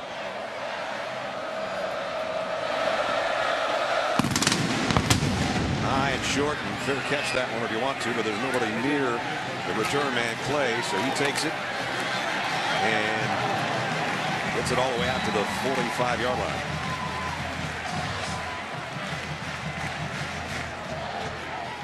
We talked about coming into the game today that David Ash was second in completion percentage to Geno Smith. Look at the touchdown to intercept. He hasn't thrown an interception. I mean, he has barely missed any completions. I mean, 81%. Yeah. 81% completion. Notre Dame hasn't trailed in the last 300 minutes. They play Stanford. I guess that game might be underway. I don't know. Connor Shaw of South Carolina playing tonight at 8 o'clock Eastern time against LSU. And that'll be a tougher place for Connor than the friendly confines of being in Columbia. Yeah, that'll be a tough environment. And you know what? Geno Smith, I think West Virginia will have their hands full with Texas Tech this afternoon, too. You know, the Red Raiders lost to Oklahoma last week, was their first loss, but they get another home game in Lubbock. They're better on defense under Tommy Tuberville than they were a year ago. Another Texas player down. There's 2 number 18, so we have to wait and see. It is Kevin Vaccaro, the freshman defensive back out of Brownwood, Texas. He was coming down trying to break up the blocking and had a Millard. Yep, another collision with the fullback. There's been a lot of those collisions today when you're got number 33 out there. Millard is a 256-pound hybrid player. I mean, you can't just call him a fullback because he's almost a tight end as well. Kind of an H-back. Probably the most accurate way to describe him. Today, he's had a little bit of an S on his chest. Just an H. There he is. Get a good look under the helmet off. Today for Texas, their defense scored 6 points on interception return. Their special teams got 2 points on that botched extra point. And finally, their offense scores 7. But that's still only a total of 15 against 56. Brennan Clay all the way inside the 35-yard line. We do have Blake Bell in the game for Oklahoma, getting some reps at quarterback. Probably not going to be a lot of footballs in the air at this point, with the game no longer in doubt. But that guy was a huge part of the reason that they have such a big lead. 31 yards rushing and 4 touchdowns in the first half. It's just good to get him into the game in situations other than just those goal line and short yardage deals where he's in on a regular basis. Too bad the offensive balance wasn't there today. Before that loss, Oklahoma had 321 yards rushing and 321 yards passing. It's pretty good. Yeah. That's hard to defend. I don't care who you're playing. If you have that kind of balance, you're hard to defend.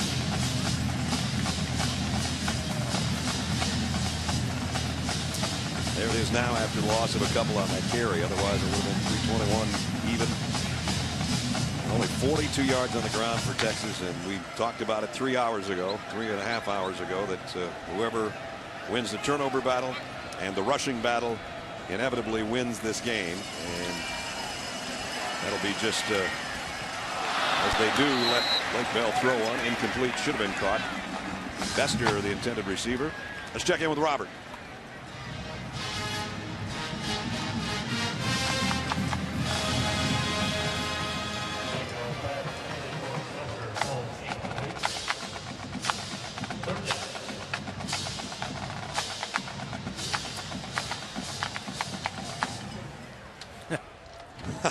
That's a good point, Robert. Right. Yeah, it was over roughly 3 hours ago. We do have 3:16 to play out. Almost the entire half of the Cotton Bowl with burnt orange has emptied out. Nice throw out to Bester that time, complete from Bell, so that's his 5th completion of the year. He's not running the Belldozer offense. He can throw it. Well, we've talked about the offensive balance that Oklahoma has shown today. I think their defense was incredibly impressive. The thing for Oklahoma defensively, they'll face the best offenses in this league down the road. The teams that they've played so far, Kansas State, even though they lost to them, not the most explosive offense. They still have Baylor, West Virginia, and Oklahoma State on their schedule later in the year. But an impressive performance on both sides of the ball for the Sooners. His play, weaving his way through traffic, got through the umpire, got inside the 10, and did he score? They're going to say his knee was down before he reached the ball over the goal line. Spotted at the 1. But just too many holes in the running game. I mean, you know, you got backup offensive linemen in, you got backup tailbacks, and they're still gashing the Texas defense. Now, I know they're tired, and I know they're playing some backups as well, but fundamentally, Texas has some problems in their run defense. Has Oklahoma ever had a quarterback rush for 5 touchdowns in a game? We're not going to find out. We're going to give it to the guy that got him there, and he got him in as well. Brandon Clay, touchdown.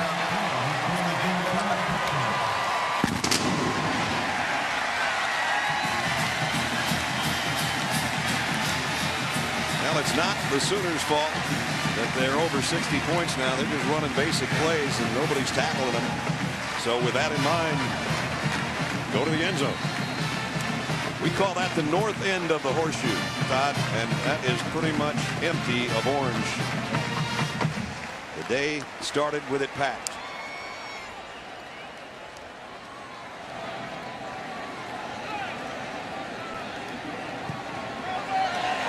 Honeycutt. Extra point is good.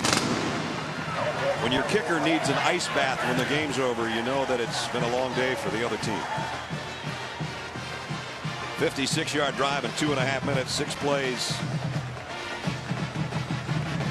And there you get another look at the empty side of the Cotton Bowl as far as Texas fans, provided by the MetLife blimp. You can see how MetLife can provide the coverage you need. MetLife, I can do this. Well, the Longhorns are going to fall to 1-2 in the conference play. And 4-2 overall. Oklahoma will go to 4-1 and 2-1.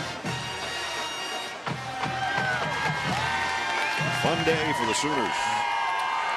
Well, and you got to be impressed with Bob Stoops and his staff, Josh Heupel, Jay Norvell, the 2 co-offensive coordinators, Mike Stoops, the defensive coordinator, what they've been able to do with this team after the loss to Kansas State. They had a week off.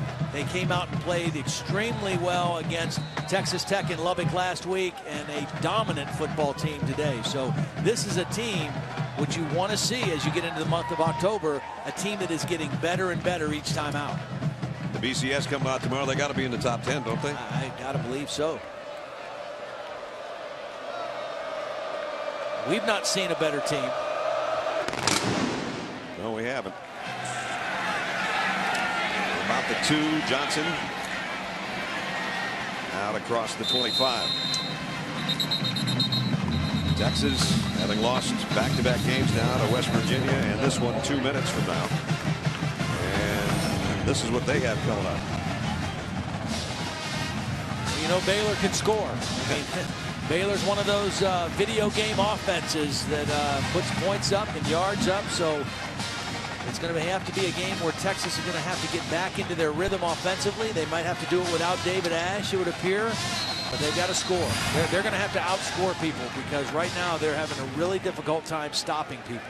And you saw that Kansas State game is the first weekend of December. That's when normally there would be a Big 12 championship game, but there is not a Big 12 championship game anymore. So if Kansas State somehow can get to that game, Texas could be a spoiler for them. They could play against the Wildcats. That's a long ways down the road, though. Speaking of Iowa State, Texas hosts Big 12 Conference opponent Iowa State on November 10th exclusively on the Longhorn Network. If you don't have Longhorn Network, go to TexasFights.com to check availability and ask for it from your TV service provider. Todd had a cameo on the Longhorn Network this morning. Did a good job, partner. Proud of you. They had something really cool on the desk too. I was hoping they'd let me have one before I left. Which was what? It was like a little round glass paperweight to hold your papers down, and it had the little Longhorn kind of in there. What do you do? What, you just kind of slide it in your pocket? You're not that kind of guy. No, I'm not. What was the #1 deep fried thing that somebody told us about? Deep fried bacon cinnamon rolls? Was that what it was? We did hear that one, and I heard one of the winners was deep fried jambalaya. Oh, wow. That sounds heavy. You think? Yeah. Dense. That one sounds dense. Holly likes the deep fried Oreos. On the sweep, it's Johnson down the sideline. Run out of bounds. A nifty little play. That was a direct snap to Johnson. He was coming in motion, and the ball never did get to the quarterback, McCoy. It went right to Johnson, and he took it to the outside. This is deep fried watermelon. I'm hearing. What do you do with the seeds, or do they just kind of burn up in the process? You and I got to grab some of that stuff on the way out of here.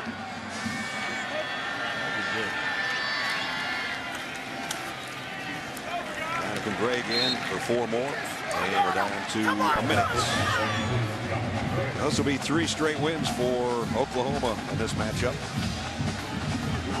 I told somebody 2 years ago one of my favorite things I tried was deep fried bacon. They said, isn't bacon already fried? I said, well, pretty much. Twice fried then. Let's call it twice fried bacon. We tried the deep fried Coke balls last year or 2 years ago. Yeah. A little different. I didn't want one because they didn't have deep fried diet Coke balls. I don't like the high octane stuff that much. Crossing route, good throw, nice catch. McFarland. Texas getting positive yardage, something they couldn't do the entire first half. But now they're doing it against second and third line guys. Oklahoma. Case McCoy and a quarterback. If you missed it, David Ash, their starter, injured his left wrist. You know, one of the things that we haven't mentioned about this game that is significant, not only obviously a great rivalry, Bob Stoops moving to 9-5 against Mack Brown in this rivalry, but from a recruiting standpoint, I mean, there are 47 guys on the Oklahoma roster from the state of Texas, 22 from the Dallas-Fort Worth area. So you don't think there's a lot of high school eyeballs of players and coaches on this game that impact recruiting? Guess again.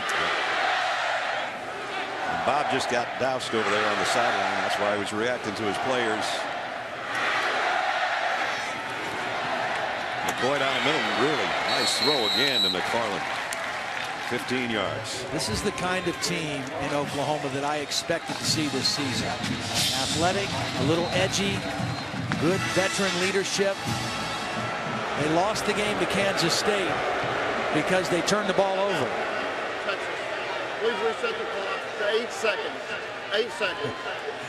Timeout, and Bob's reaction. I don't think Mac take that, because he was shooing his players back out there. Apparently did. So 8 seconds back on the clock. They're going to take another shot at the end zone here, I guess. But that's why it's a rivalry.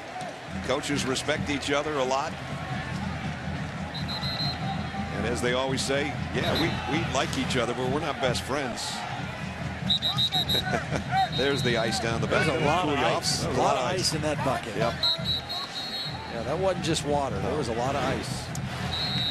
Win number 143 for Bob, at his 9th in this matchup with Mac.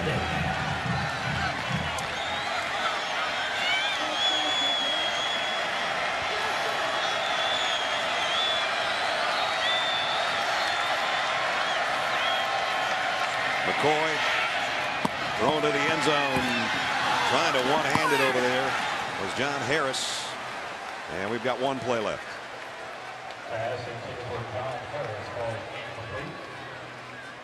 Well, last week in the loss 48-45 to West Virginia was the first time Texas had ever scored that many points and lost a game, and now they saw an Oklahoma team put up more offense than has ever occurred in the 107 meetings between these two teams this week.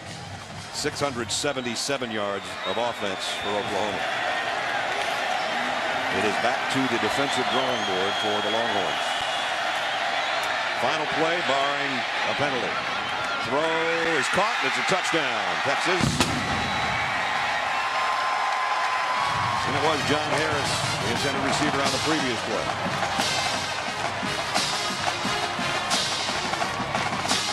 Only makes it look a little bit better, but not much. Well, a nice effort by McCoy to avoid the pressure. He stepped up in the pocket, kept his eyes down the field. You know, good to see McCoy get that kind of work and be that successful with it, because they might need him to be the quarterback the rest of the year.